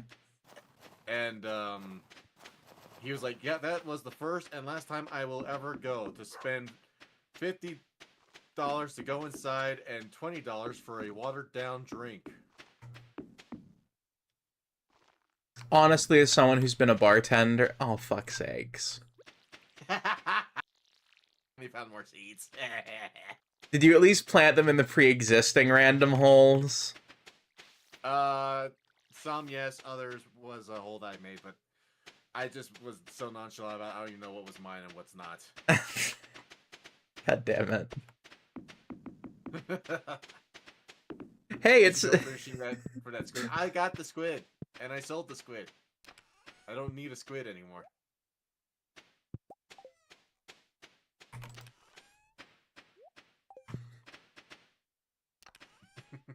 Yeah, I think the other part of the problem is clubs and bars, and that whole, oh, go chase a girl, has never actually been a functional way to get a partner.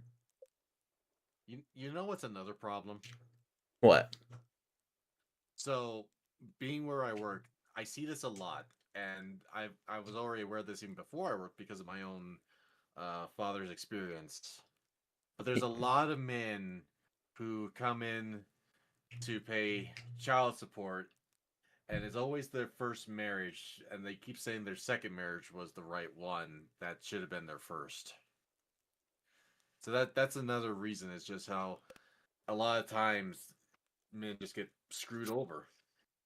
Well, the other part of the problem, and this has definitely been shifting over time, is like if you go back to the 1950s, getting divorces was hard, right?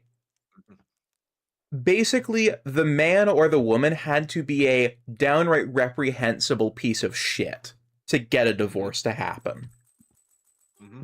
And so then what happened is there were a bunch of people who were in not good relationships, but not ones that were so bad that courts would get rid of them, right? Right. But another thing is, and I've seen this, is a lot of women see men as a sort of cash grab. Like, find a man who makes money and has a profit, date him for a while, marry, then divorce and get half, if not all, the assets. That was a bigger thing historically, but that has been on a downward trend. It still has been a case in recent time, though. So it definitely has been. But so I think the bigger problem has been historically, right? There was this like pressure to get into a relationship and get married because women weren't supposed to have sex before marriage.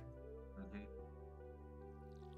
And so now, a decent amount of that includes a lot of both misogynistic and misandrist rhetoric. You know, why would you pay for the cow if you could get the milk for free? It's like, well, that's framing women as cows and men as greedy bastards. Like, that's not polite framing to anyone, nor is it kind framing, right? You know, the thing is, I saw, when you said that, I was thinking the other way around, though. Oh? Well, there's also the cases where women get the divorce and the child support and all that, and yet they'll go to court and try to get even more child support out of the men. That has also been a thing, yeah. But here's the other thing, though, right? So in the 80s, you had a flip with things where, well, actually it was the 70s, but no-fault divorces became a thing, right? Meaning couples who were not compatible as human beings, but, like, neither party was vile or disgusting, could just split and go their separate ways. Oh, I will turn Jensen up then. Floofy says that you're a little bit quiet. Okay. So I will turn you up. Now that being said, I'm not painting a picture of like all women being evil. There's still the evil on both sides. Oh yeah.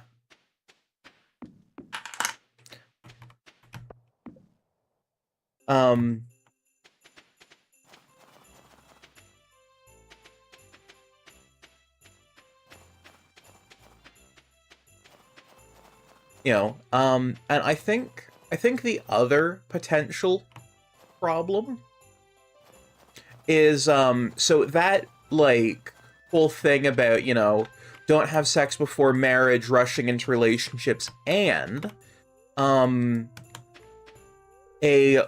big lacking knowledge of how to have safe sex and a lot of shame around, you know, having children out of wedlock or otherwise not understanding potential contraceptive measures and things like that led to a lot of...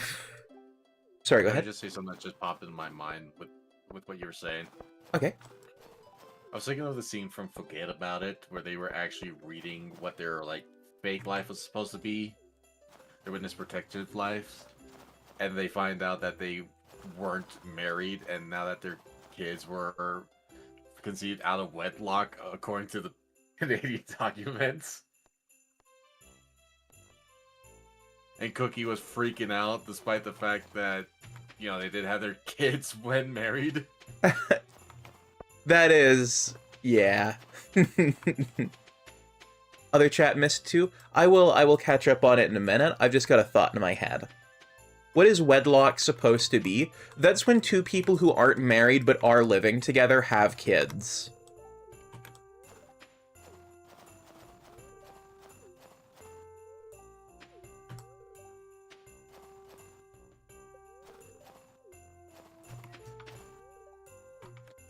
So I think the other thing, right? So on top of not having proper access to contraceptive measures, so that leads to the other problem of a bunch of people having unsafe sex, because telling people don't have sex is not an effective way to stop people from having sex. Like, the data bears that out, you know? Like,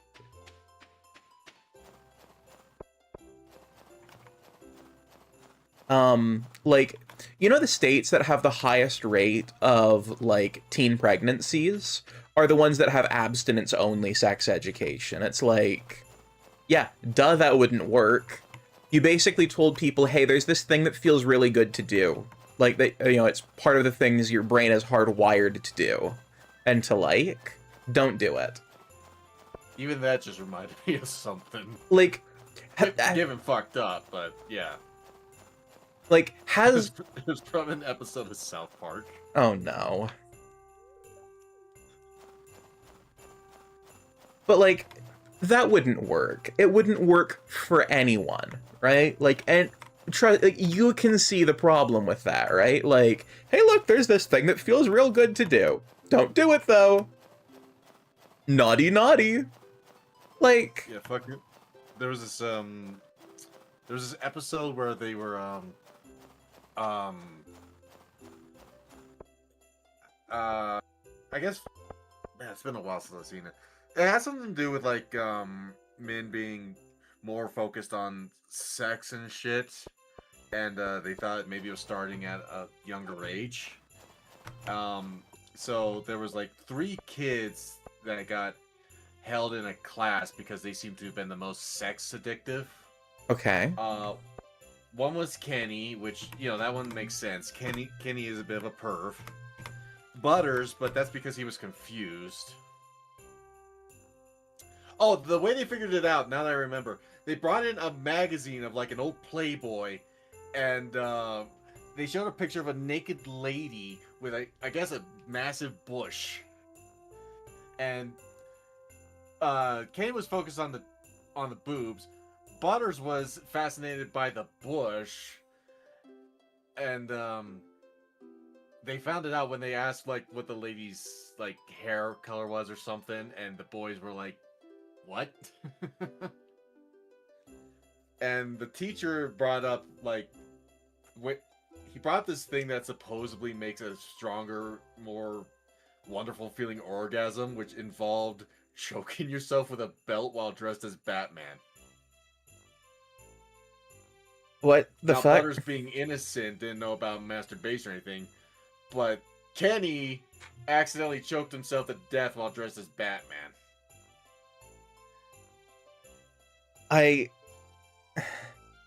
This is why I don't watch South Park. Given it's Kenny, he comes back alive, but that's it was just not what I mean.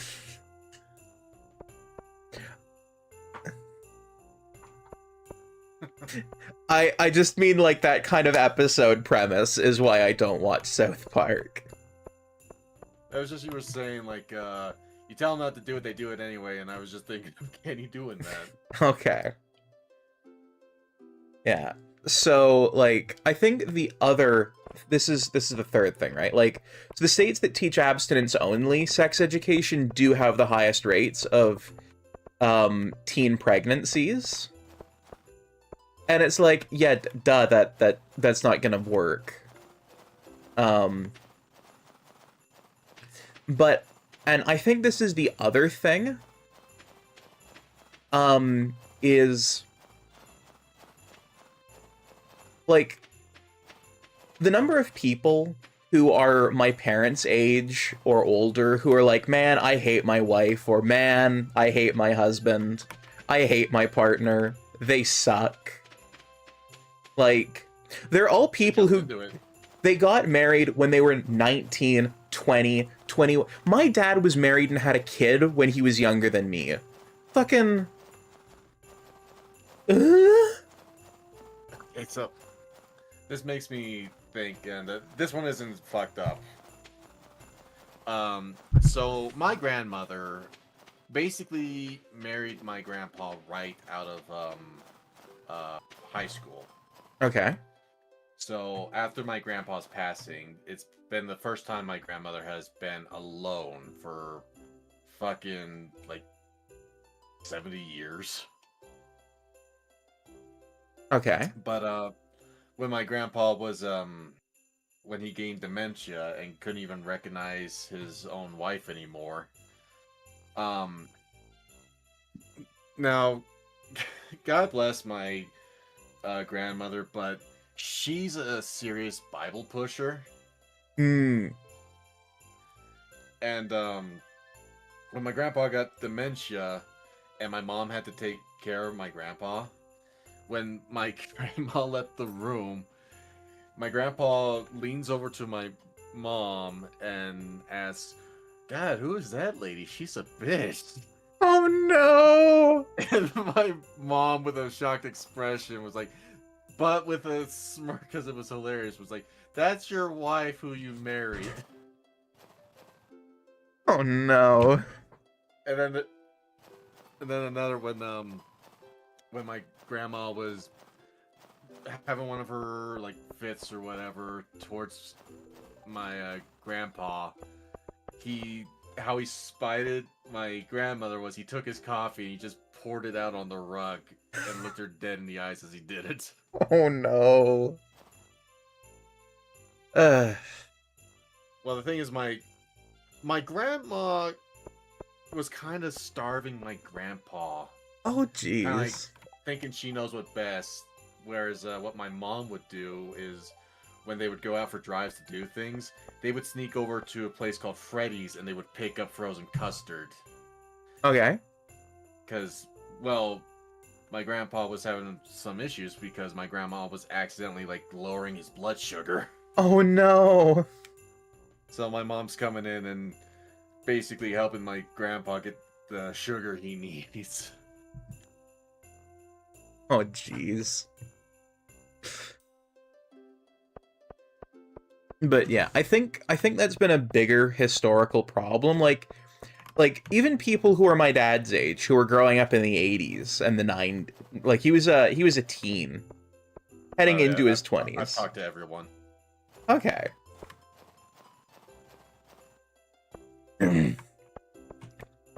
like there was a lot of pressure to get married,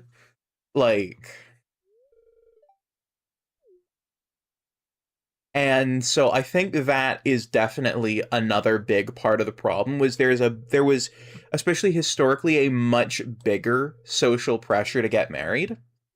Mm-hmm. And so I think a lot of people ended up in bad marriages where they weren't well suited.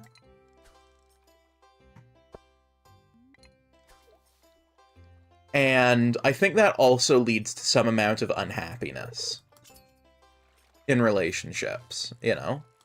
Not to say that they're all entirely perfect and, oh, the women were perfect and everything was fine and it was the men's fault, or, oh, the men were perfect angels and it was the women were at fault. It's like, no, it's more complicated than that. People who were not compatible rushed into relationships because they wanted nookie. They wanted fuck. They got fuck. They have the consequences of fuck. And unfortunately, one of those consequences with it was they went and got married. And They got fucked in a different way. yeah. I also think a decent amount of the problem in divorces is not down to the people, but it's down to the lawyers. Mm. So, at least from what I understand in Canada, a lot of divorce lawyers get paid based on, like, what the person they're representing gets, right? Mm. And so there's a certain fuck you, I want to make sure, you know, fuck the other person, I want to make sure I get the best payout I can. Like, to my mind, divorces should, like, setting aside horrible, toxic, abusive divorces, right? Mm-hmm. Firstly, prenups should be standard, right? Whatever you come Yep. into the relationship with, you go out of the relationship with, you know? Yes. assets you acquire during the relationship that are understood to be shared should be treated as shared assets. That's not all assets, mind you, right? Like, someone might buy something for themselves, and it's understood that that's a their thing, and nice. I'm glad you got a salmon. But, like, to my mind, prenups should be a standard part, because marriage from a governmental standpoint is a contract you enter in with. Nice! Well done. I got a sailor cap, I got a dress spinner, I got a barbed hook, and I got a magnet bait. Ooh.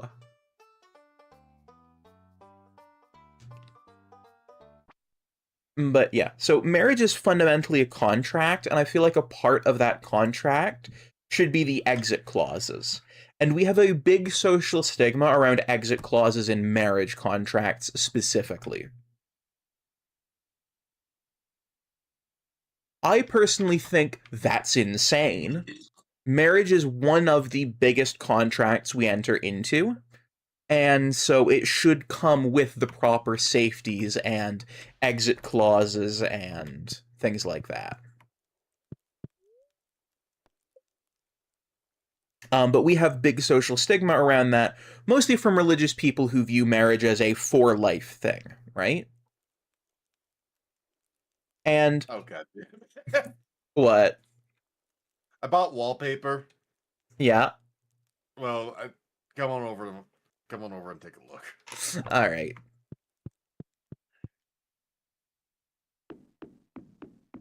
Oh, fuck. I should have seen if they had any rare crows. They did. It was a snowman. Did you get one? No. I thought it covered the whole wall. Oh, no! No, it just got this little bit here, and I don't think it comes off. Well, you have some nice Christmas art. So I got this little hallway of mistletoe. You have some nice Christmas art. But yeah, that's... Now I'm really looking like a sailor with my bandana shirt and his hat. Ooh, I got foraging level 7.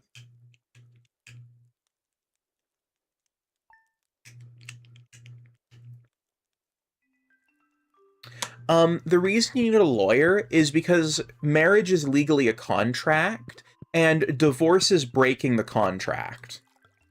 And unless you have a prenuptial agreement, also known as a prenup, colloquially, there is no exit clause. There is no, this is how the assets will be divided, this is a, you know, it's just, yep, you two are together for life, all assets merged. That's why you need a lawyer. And unfortunately, some lawyers, rather than viewing this as the, okay, the contract is ending, let's find the best outcome for all involved as lawyers, it got turned in, because people can't afford lawyers. Lawyers are often very expensive, held on retainer, and given a percentage of the winnings from court cases. It very quickly became an industry of, fuck you, I got mine. You know, where their goal is to get as much as they can for whoever they're representing because they get a portion of those winnings. Can't use my fucking prize lures. Oh no. I don't have the fishing rod that takes them. But yeah. So I think those are the biggest problems. And one thing that we know is, so millennials have tended to get married later, either in their late 20s and into their early 30s. And one thing we know from Gen Xers who got married later in life, who got married in their 30s, who are now in their 50s, they have much happier relationships with their partners, and their divorce rate is stupid low. And millennials are seeming to be playing out that path already. For the ones who have gotten married later, they report higher rates of satisfaction with their partners, higher rates of happiness, and so far anyway, their divorce rate is stupid low. So it's possible that that is largely the solution to a bunch of these problems. Is people just need to get married later in life. That's what I picked up from what I witnessed, and this was something that I stood by back in fucking high school. Yeah. Shade says, and then you have Gen Z who thinks marriage is a fucking joke. Yeah. I have a lot of complicated feelings around the concept of marriage, to be honest. I don't think it's a bad thing. I want to start with that. I think that as a concept, it definitely provides a lot of benefit. And it also needs to be something that I think society needs to re-examine.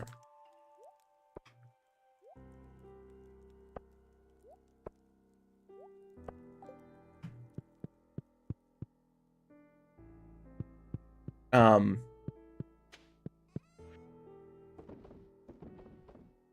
so, Jensen, you've probably thought more deeply about this than I have. Floofy asks, what is marriage supposed to add to a relationship? What marriage is supposed to add to a relationship? Yeah. Well, so marriage, if I'm being perfectly honest, is more just a piece of paper. But I think what it's supposed to signify is like a full, complete finalization. Like there's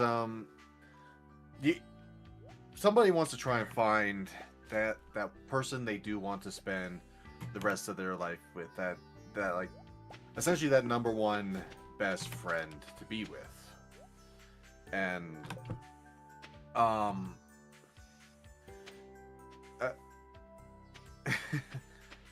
you can essentially be with that person for a good long while. You could even move in together and everything, but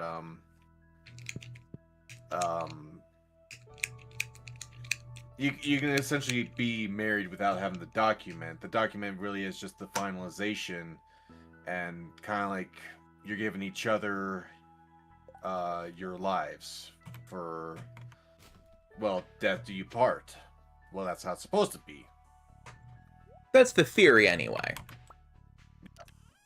So, I guess it's just the finalization, and then to start a family. Yeah. So my perspective on it, having I guess. Sorry. I guess also essentially trying to begin the next chapter of your life.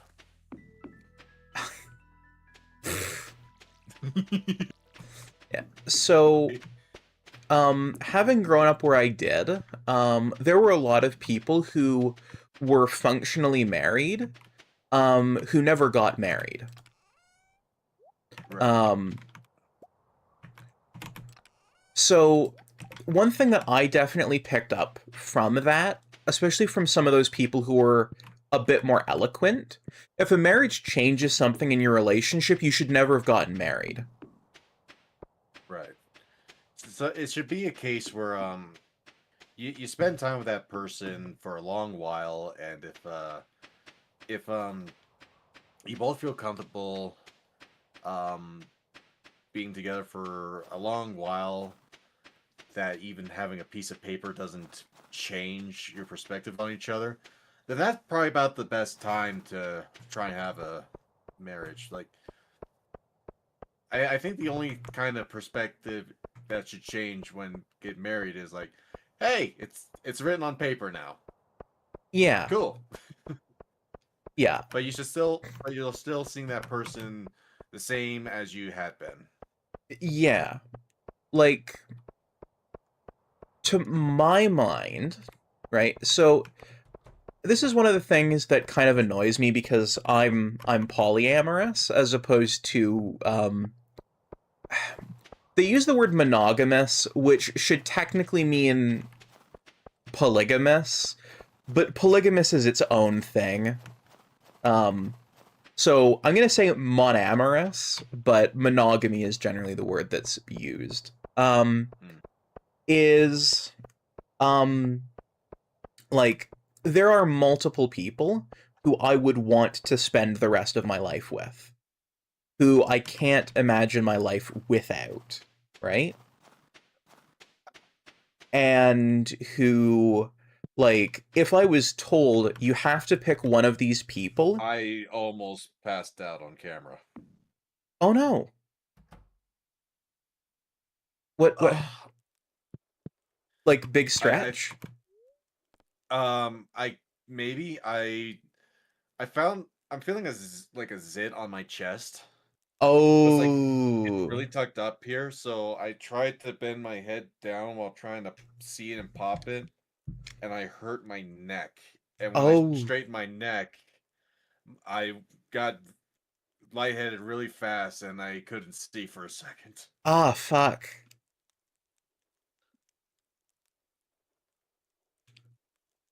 Ugh. That is not good. But yeah, just to kind of finish my thought there. So, like, the law basically says you can only have one person get this specific kind of legal recognition of your relationship. And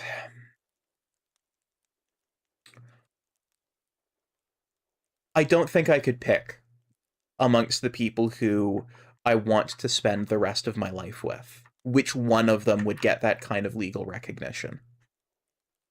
I think it would hurt the people that I didn't pick, and that it could put a lot of potential pressure on whoever I did pick. Mhm. So I'm of the opinion that if I was ever going to get married, I would say fuck the legal contract. Fuck the actual thing that says on paper these people are married, and just do the big emotional party and ceremony and things like that. Because the law doesn't say that you can't do that part of it. It just says that you can't have multiple people signed onto this legal document. And, like, that's functionally the only difference between marriage from a legal standpoint and marriage from the social standpoint, you know? Like, that's my thinking on it. Like, I don't know. Like, I don't think I would be capable of saying this person instead of these other people. If that makes sense. Yeah. Because, for the people who I would consider doing that with, I couldn't pick one of them.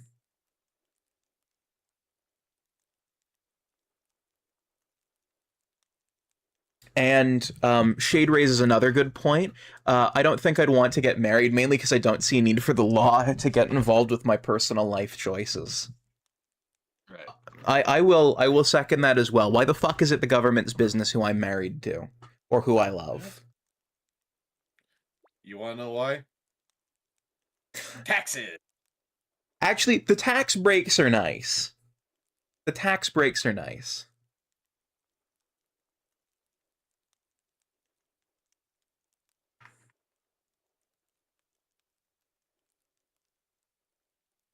I only gave my Um, full attention to one of them because I knew him longer. Ah. that's fair. I can't say that's been my experience. I actually try and do my best to give the same quality and time that I can with all of my partners, even if it is difficult. Because I love them all very, very much. And I deeply want them to know that.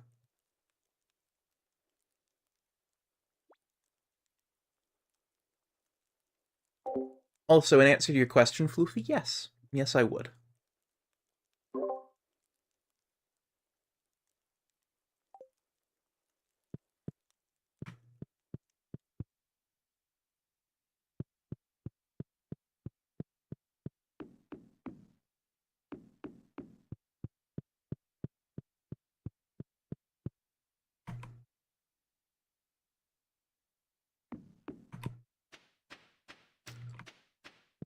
I think one kind of interesting, potential thing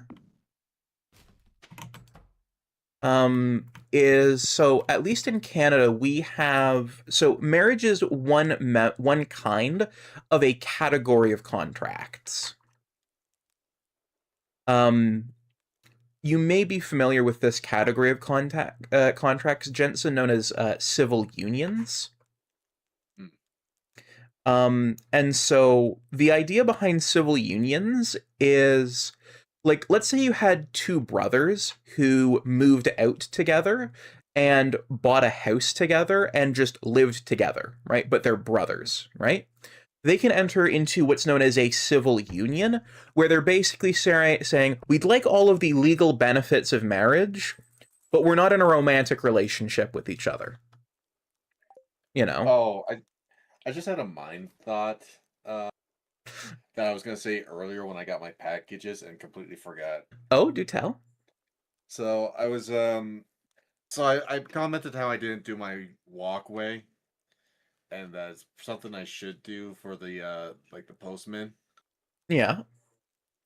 Well, I kind of neglected the thought that my postman just walks through my fucking yard. I didn't think about it until he did it twice, because he put the one package in the mail, then went back to his truck realizing he missed two more packages, and came back across the yard to put them in the mailbox. It's like, so I was like, why even bother to shovel the walk and make it nice and clean if you're gonna walk along the grass? And people might make the argument, well, I guess he probably didn't care because the grass is just as bad as the sidewalk. No, this happened last year too, where I would shovel the walk, and I would even be like, let me get the walk all nice and shoveled, so the postman doesn't have to worry about tripping or ice hitting under the snow. Then I go to work and I come back, any powder melted because of the sun out, and there's footprints in the grass.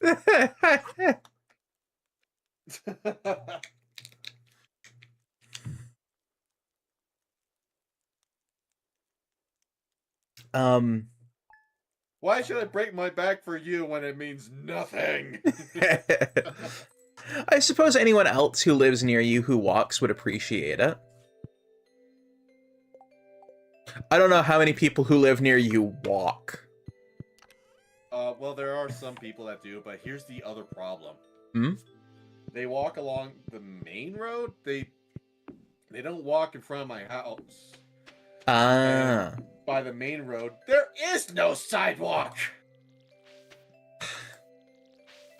Fucking okay. I fucking hate when towns and cities do that, where they don't have fucking sidewalk. Can I just say, fuck whoever decided not to have sidewalk there. I hope that one time they have to walk somewhere because their car is broken down and they have to deal with walking along the side of the road. Fuck them. Where was the mountains, by the way? That's the north area, right? Of this area? Yeah. Okay. Also, Floofy asked what are the legal benefits to marriage. Tax breaks, your spouse, whoever you're married to, is they're considered your next of kin in the event of an emergency. Oftentimes they can advocate on your behalf for healthcare. Like, there are a lot of decisions in healthcare where, like, if you're incapacitated, your next of kin or someone else acts as your executor. They get to make decisions on your behalf. And, yeah. I found a wearable dwarf helmet. Oh my goodness. Are you? It? Yes. Okay. I'll put it in the chest by your house. Also, so I you put it on the dog! I didn't know you could do that! I can't take it. I don't think I can take it off the dog unless I have another hat. Where's I put the dwarf helmet on the dog! Where's the dog? Where's the dog? I need to see. Up here. Oh my goodness. Well, it's the dog's now. I was just petting the dog while I ran by and I happened to be holding the helmet. I didn't know you could put the hat on the dog! Oh, that is brilliant. Oh my Oh goodness. my god. Well, sorry, Noble. You're all good. You're all good. That's incredible, though. Can I put a hat on the cow? It would be hilarious if you can. Can I put a hat on a cow? I have to see if I can do this.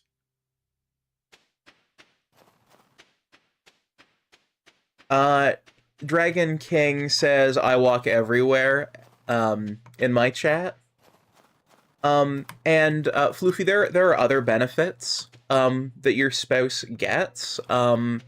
So in the event that you, pass away, and you are unmarried, but you've paid into retirement, your estate does not get that money from the government, or from your retirement plan. But if you're married, your spouse continues to receive those benefits.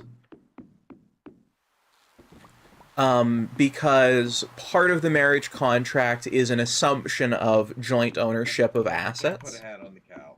Ah, dang it. It would have been so cute if you could. I was gonna give him my pilgrim hat. What about, can I swap the hat on the dog? Can I swap the hats? Now I wish the dog was named Scott, if you're gonna put the pilgrim hat on him. Wait, I did get the helmet back. Ah. And now he has the top hat. Ah, he's a fancy boy. Well, pilgrim hat. So now you can have the dwarf helmet. Okay, just pop it in my chest and I will grab it in a moment. There you go. Yeah, like there are other legal benefits that you get as well. Now, theoretically, you can prescribe someone to continue to receive your pension and your retirement after you've passed away.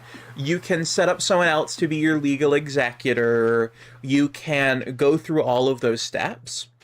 But by being married, they are automatic.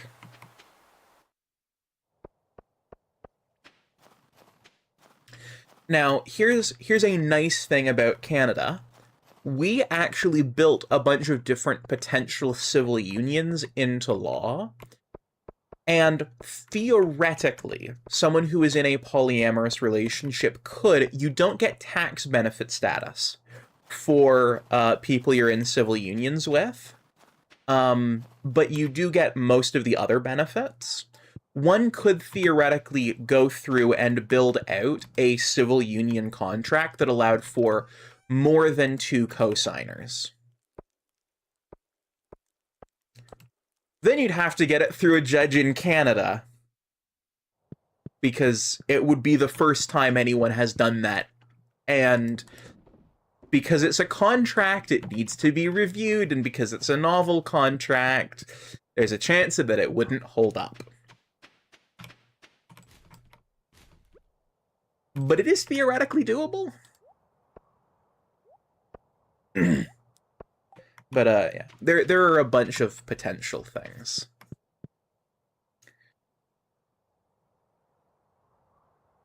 But yeah, there's a bunch of legal benefit to marriage. As far as personally getting married, as Jensen has already said, it shouldn't change anything. It's just basically putting down on paper what everyone has already agreed.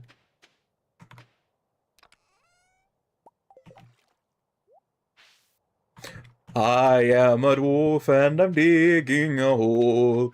Diggy, diggy Diggy diggy hole. hole, diggy Diggy, diggy diggy hole. hole. I am a Are you dwarf. watching me in the mines?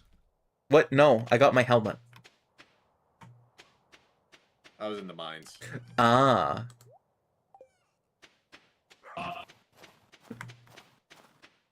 All I heard was the I.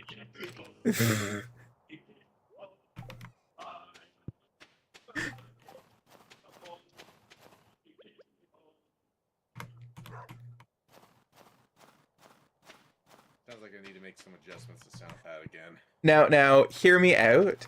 Have you heard the other song that they did that was like that? The even older one? Which one? I am a dwarf and I'm digging a hole. Oh, yeah, I did. Ah, I love that one as well. Oh, also, they're back Have to doing you? Minecraft. Oh, so they are. They are. They have Jaffa. So they're going back to their roots and doing a modded Minecraft Let's Play series. Um, Nice. which is actually they're doing two of them. So did you ever watch Yogscast back in the day? Not a lot, but some. Okay, so I'm assuming that you remember that they did Yogs Labs, which was their mod pack review series, which was also fairly heavily scripted. Maybe. Okay. And so It's then been a long while, so okay. So they also had their Moon Quest and Hole Diggers and Jaffa Quest and things like that, which was a lot less scripted. It was just the modded Let's Play that they were doing. mhm. They've revived both of those series. Um, but, and this is an interesting thing they're doing, they've actually roped in a bunch of the other members that are still in the Yogs cast, who had done their own Minecraft Let's Play series on those servers and tied it all into the Jaffa Quest that they're doing now, which I am really enjoying, and I have binged all of the episodes that they've come out with so far. Which, to be fair, was like 6 episodes. It was like 2 hours of YouTube. So on the topic with the Minecraft music, Mm-hmm. have you heard Honeydew? Yeah, yeah, yeah. Oh, I'm pretty sure I have. It was just a parody of the He-Man Hey Yeah Yeah. Yes, I have seen that one. I love that one so much. Also, Floofy has asked a super important question. Why is Okay. ranch good? Why is ranch good? Yes, ranch, the sauce. You're asking the wrong person. I didn't start actually consuming ranch until fucking 2021. And that was more just the like, well, they gave it as a side. Let me give it a try and realizing it's still right.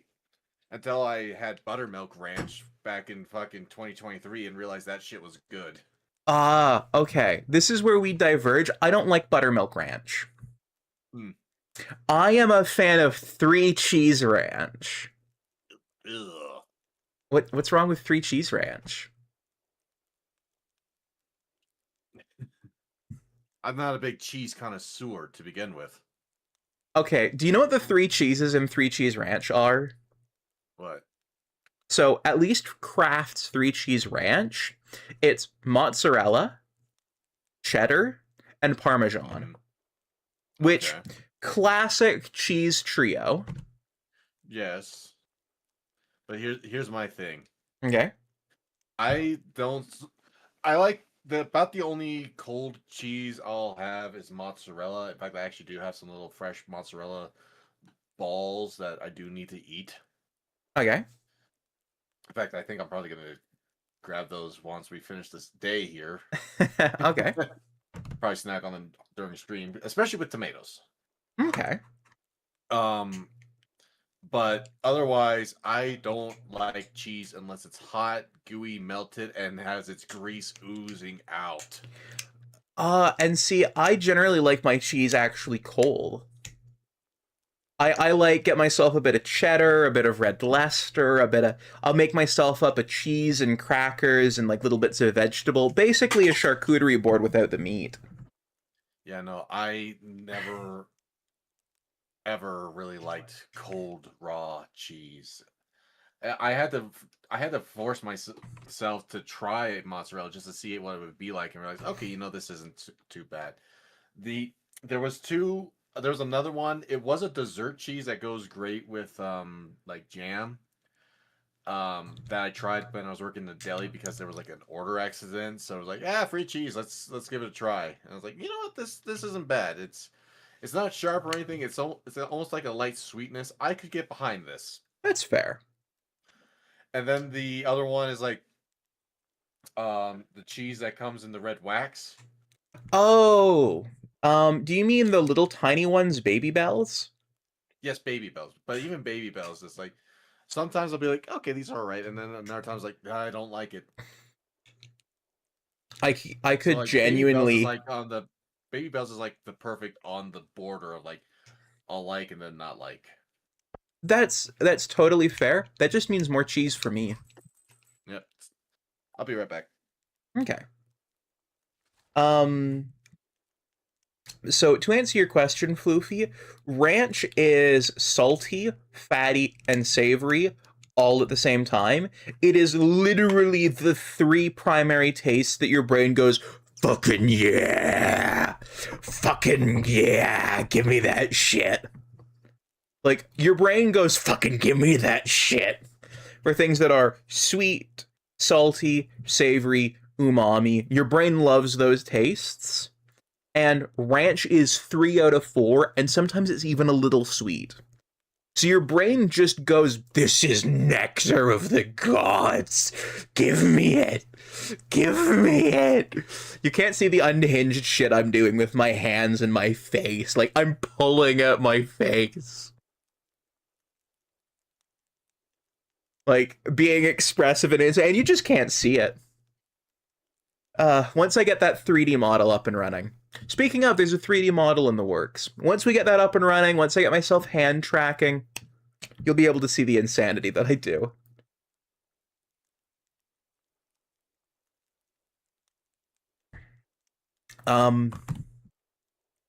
Yeah. So your brain is kind of hard-coded to like those things.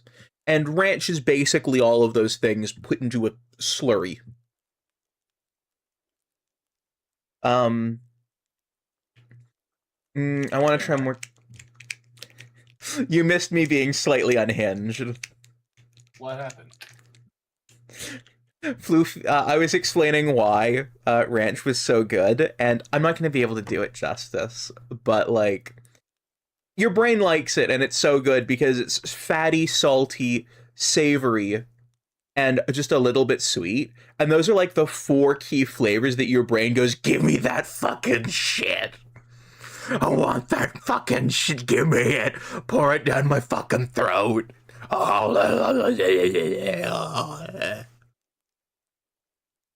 Actually, I'd say I did a decent job capturing it.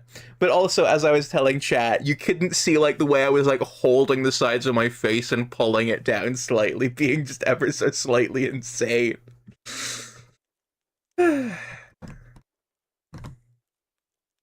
And Shade says, meanwhile, I'm over here eating half a block of sharp cheddar cheese. Here I am with my bowl of fresh mozzarella cherry-sized balls. Heating it up with a propane torch so it also has a nice fucking char like on a slice of pizza.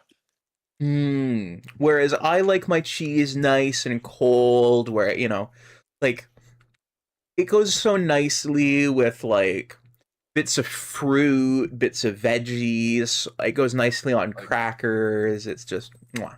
This would go great with some tomatoes, but my tomatoes molded. And the cheese is near its the cheese actually expired 5 days ago. Oh no. Noble white. By expired, I mean past its sell date, so.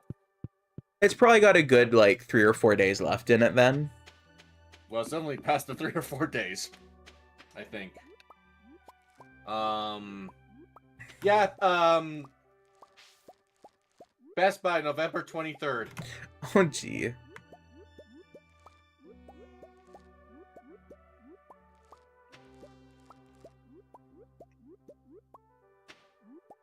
Hey, at least it's white cheese. That's good for you. Yeah. Especially if you're on keto. Floofy asks, why cheese so expensive? Okay. The price of cheese is twofold. All right. So, firstly, the US market prioritizes low-cost cheese. That's mostly because the US economy prioritizes low-cost goods, full stop. It wants to maximize production. And so, higher quality goods, especially like the nice cheeses, are a lot slower of a product to make. They have a lot lower return on investment. They're specialty, handmade, artisanal products that have basically no profit margin. You know? Unless you're charging exorbitant amounts. So... You know why I think why I don't have a problem with fresh mozzarella? Go right ahead. I'm a major milk drinker, and it's just like, I'm just eating a solid piece of milk. That's fair, and you basically are eating a solid piece of dairy fat. It has not aged yet.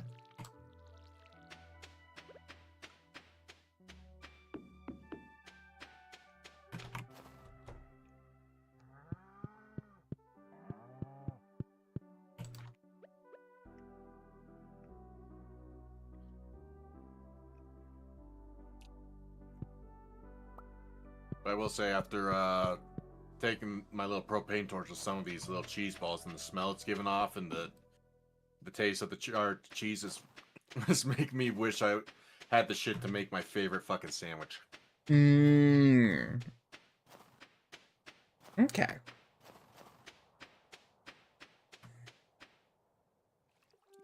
Like, if I make it again, I'm definitely gonna make the bread myself as well. Okay. But yeah, that is the big reason why a lot of nicer cheeses are expensive in the States, is mass-produced cheddar is the most popular. Ergo, it's the one that gets produced the most. And because it gets produced the most, it's the one that has the most efficient ways of making it because it's been optimized. And because of that, why would you make cheeses that are anything but the middle... Sorry. It's all good. You know, why would you make anything else but the, you know, maximally efficiencyed cheddar cheese? Which is actually... I've had American cheddar before. American cheddar is a far cry from the cheese that I get, both in Canada, you know, like the mass-produced cheddar here, or sometimes, you know, if I've got a little bit of extra money left over at the end of the month, I'll go to the British import store, the nice fancy cheese place in the mall, and I'll get proper from Cheddar, England cheddar. It's so good.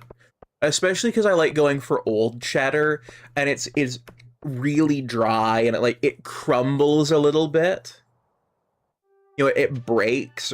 So you don't even have to cut it. You can just sort of like grab the wedge and like break a chunk off. Oh, it's so good. It is genuinely just so good.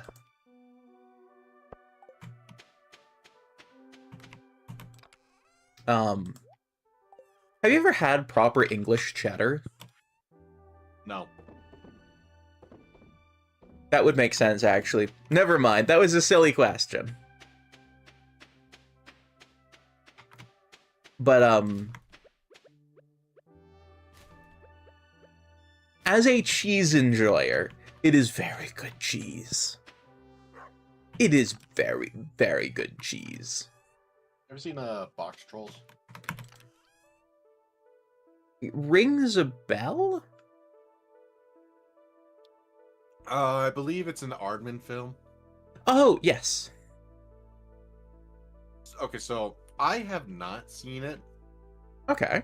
But I am remembering the main villain was wanting to be in like the group of the higher ups that just consumed cheese, and he was like greatly allergic.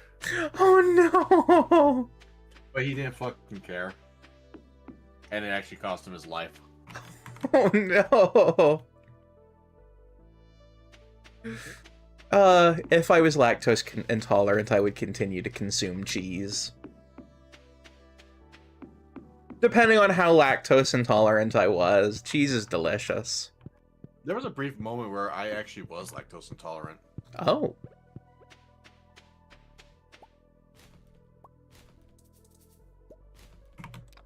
And here That's I am not eating good. raw cheese. To be fair, you're not actually eating raw cheese. Raw cheese would need to be non-pasteurized, and almost all dairy products in the Well, by United raw, States. I mean it's cold. Ah, okay. Gotta remember, grew up on a dairy farm. So to me, I know what raw cheese means, but it does not mean what you mean. Raw cheese connoisseur. Fair. Oh, I thought we donated Thunder Eggs. Yeah, these would be so much nicer if I had some tomatoes with them, like some little cherry tomatoes. I could So see good. that. Well, look, caprese.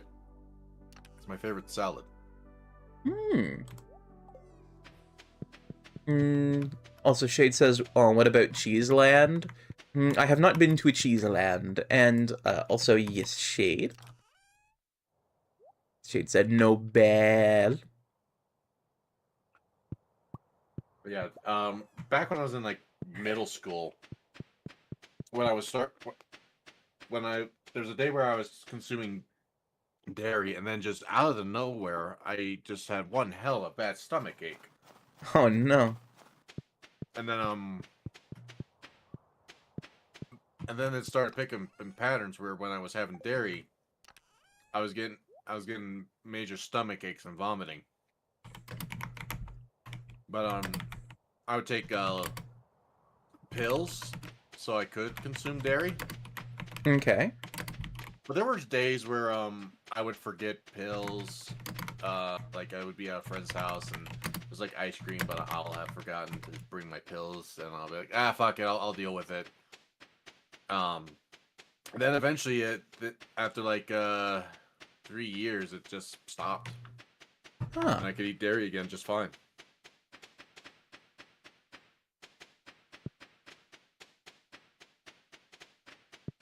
Vincent stop walking for a minute. Yeah, the dog's tail makes walking noises. What? The dog's tail, can you not hear it? No. Oh. Do you have sound effects turned down low on the game? No. Oh. Do you not? Now he is. Okay. Yeah. He was standing up on my end, Oh, okay. so his idols wasn't in sync. Okay.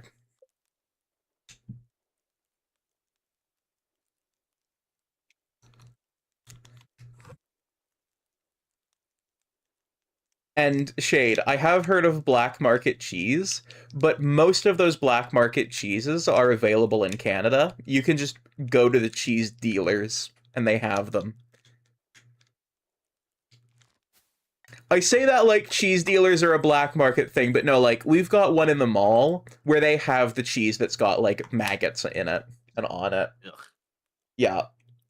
That's my response is ugh. I'll be right back again. I finished my drink and now I'm thirsty after eating that cheese. Okay.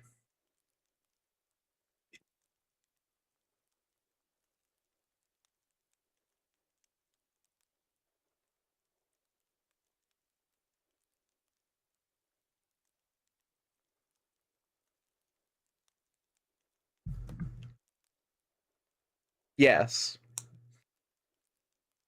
I have genuinely seen it being purchased at like my local cheesier or whatever the hell a cheese retailing establishment is called. What do you think? One more in-game day? I think one more, yeah. All right.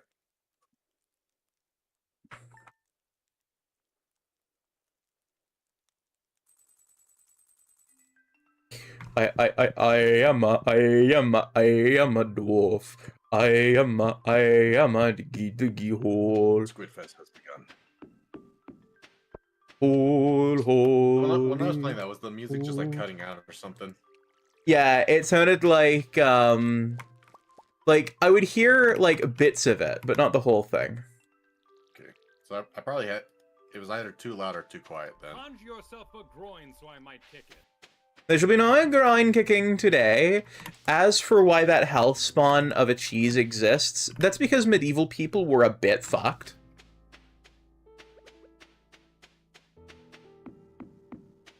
Like, no offense to medieval people. Yeah, it's still cutting out. Okay, maybe it's too quiet.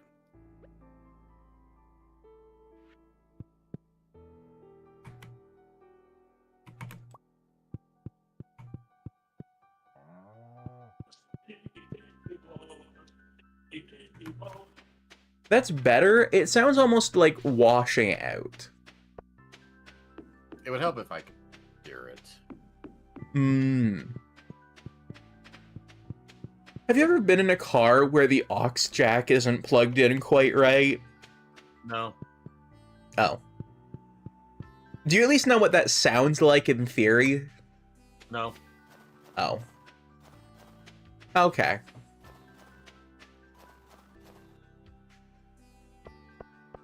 You know when a Discman is kind of going, or the headphones aren't plugged in quite right, and like all the sound, almost like it's underwater. No. Okay. Well, that's my best shot at describing it then. On one of those, I lied. I don't know which one was the lie.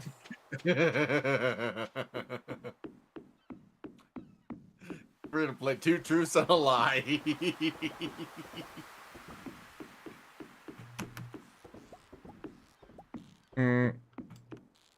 Bonk.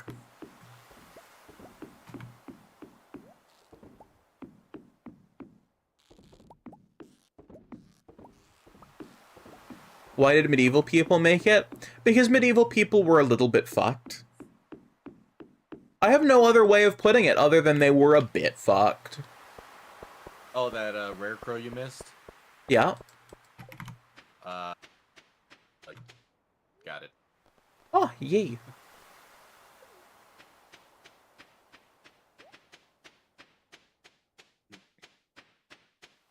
And why is medieval so hard to spell? Because it's actually spelt medieval.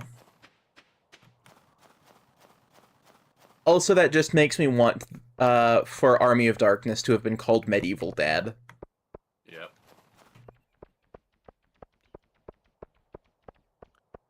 Well, I say it makes me want that. It makes me want that even more. Medieval Dad. What a missed opportunity.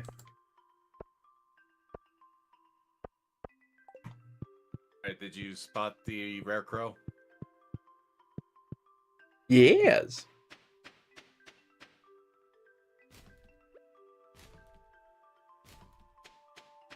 It's right next to the sprinkler, eh? Yeah. Like, you asked if I spotted it after my brain thought, oh, there's the rare crow. And then my brain went, fuck, did I spot it? Maybe I'm losing my marbles.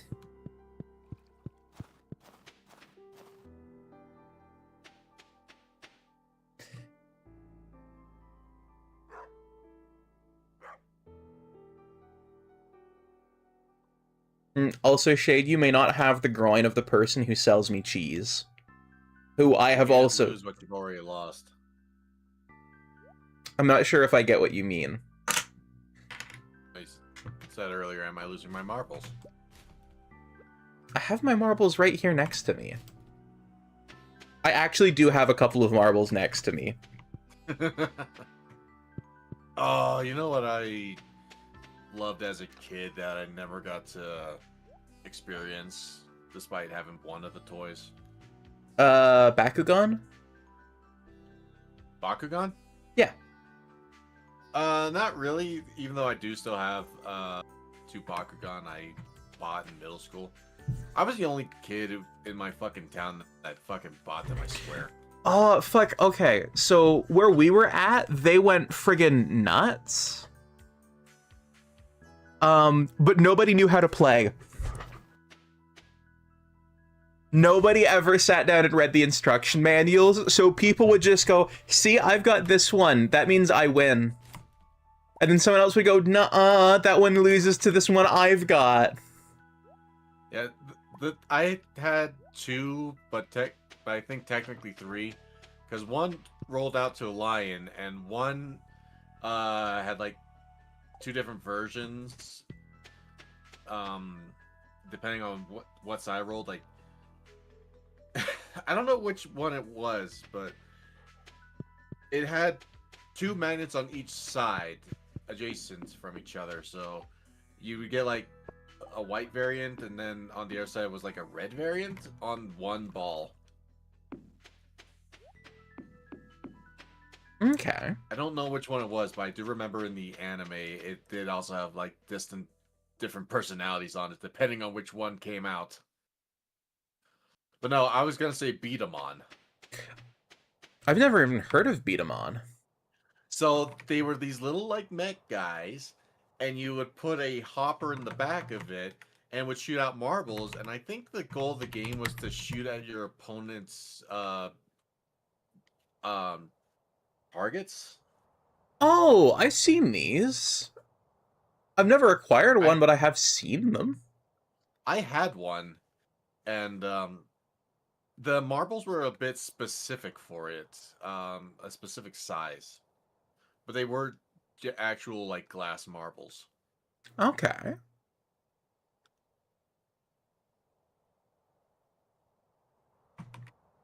And you could customize them and change their attributes like Beyblades. Ah. Beyblades was another one that I liked growing up.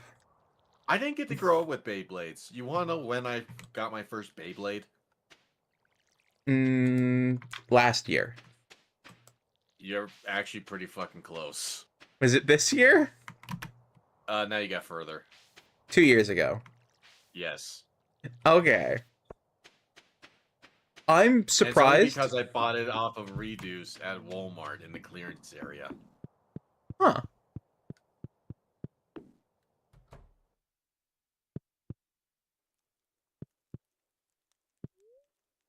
I did fulfill a childhood desire pre 2020 that I was happy with.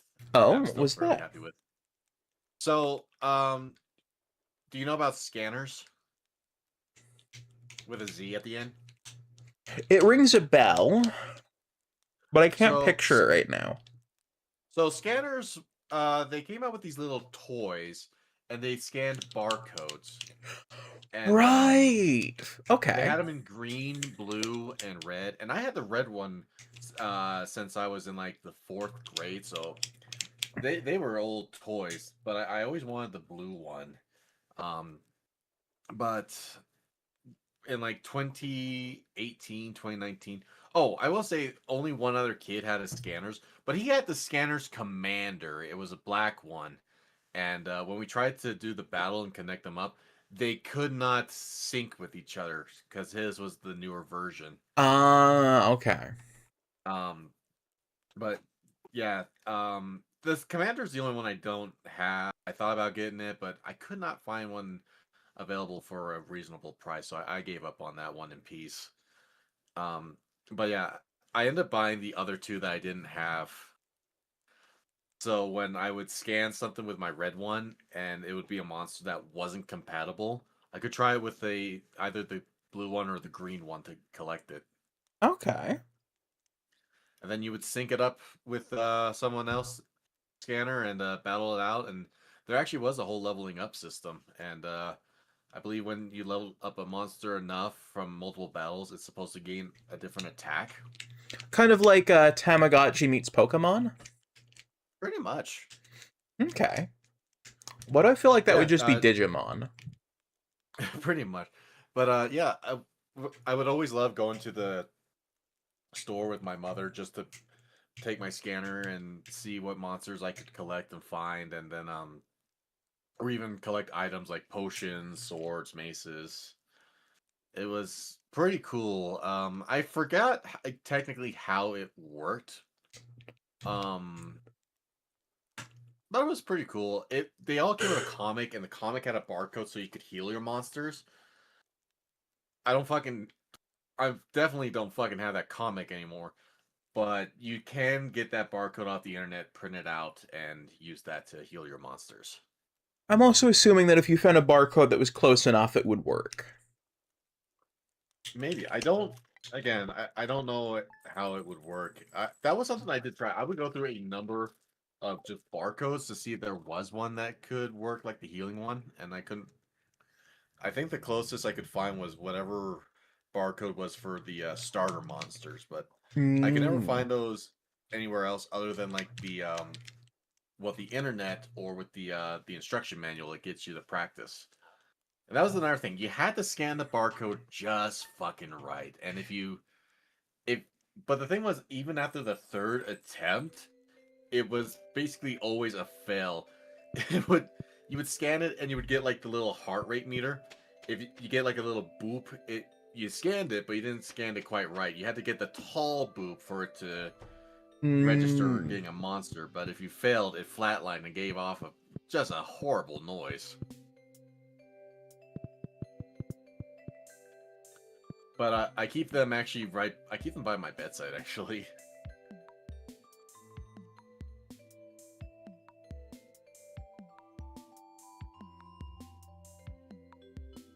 Oh, and if you did have at least 3 monsters that weren't knocked out, and if you scan a barcode with a monster that wasn't compatible with yours, then you were fighting NPC monsters. Ah, I see. Okay.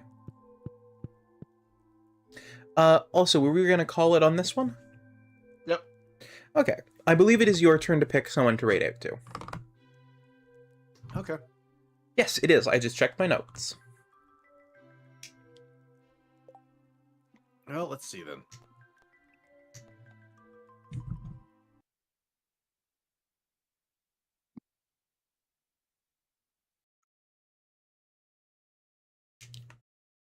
Alright, I'm gonna bang out a little raid message in chat. Okay. Let's see.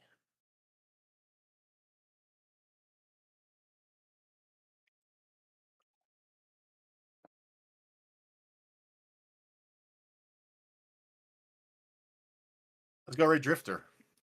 Raiding Drifter sounds lovely. All right. Thanks for streaming. No problem, Floofy.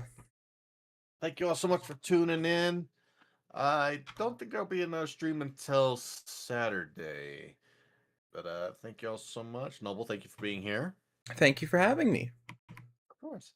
And let's go say hi to Drifter. Good night, everybody. I've walked the head by a Floofy. Alright, and to those of you on my end, I hope you all have an absolutely amazing rest of your day. Jensen, thank you for joining me, but Of course.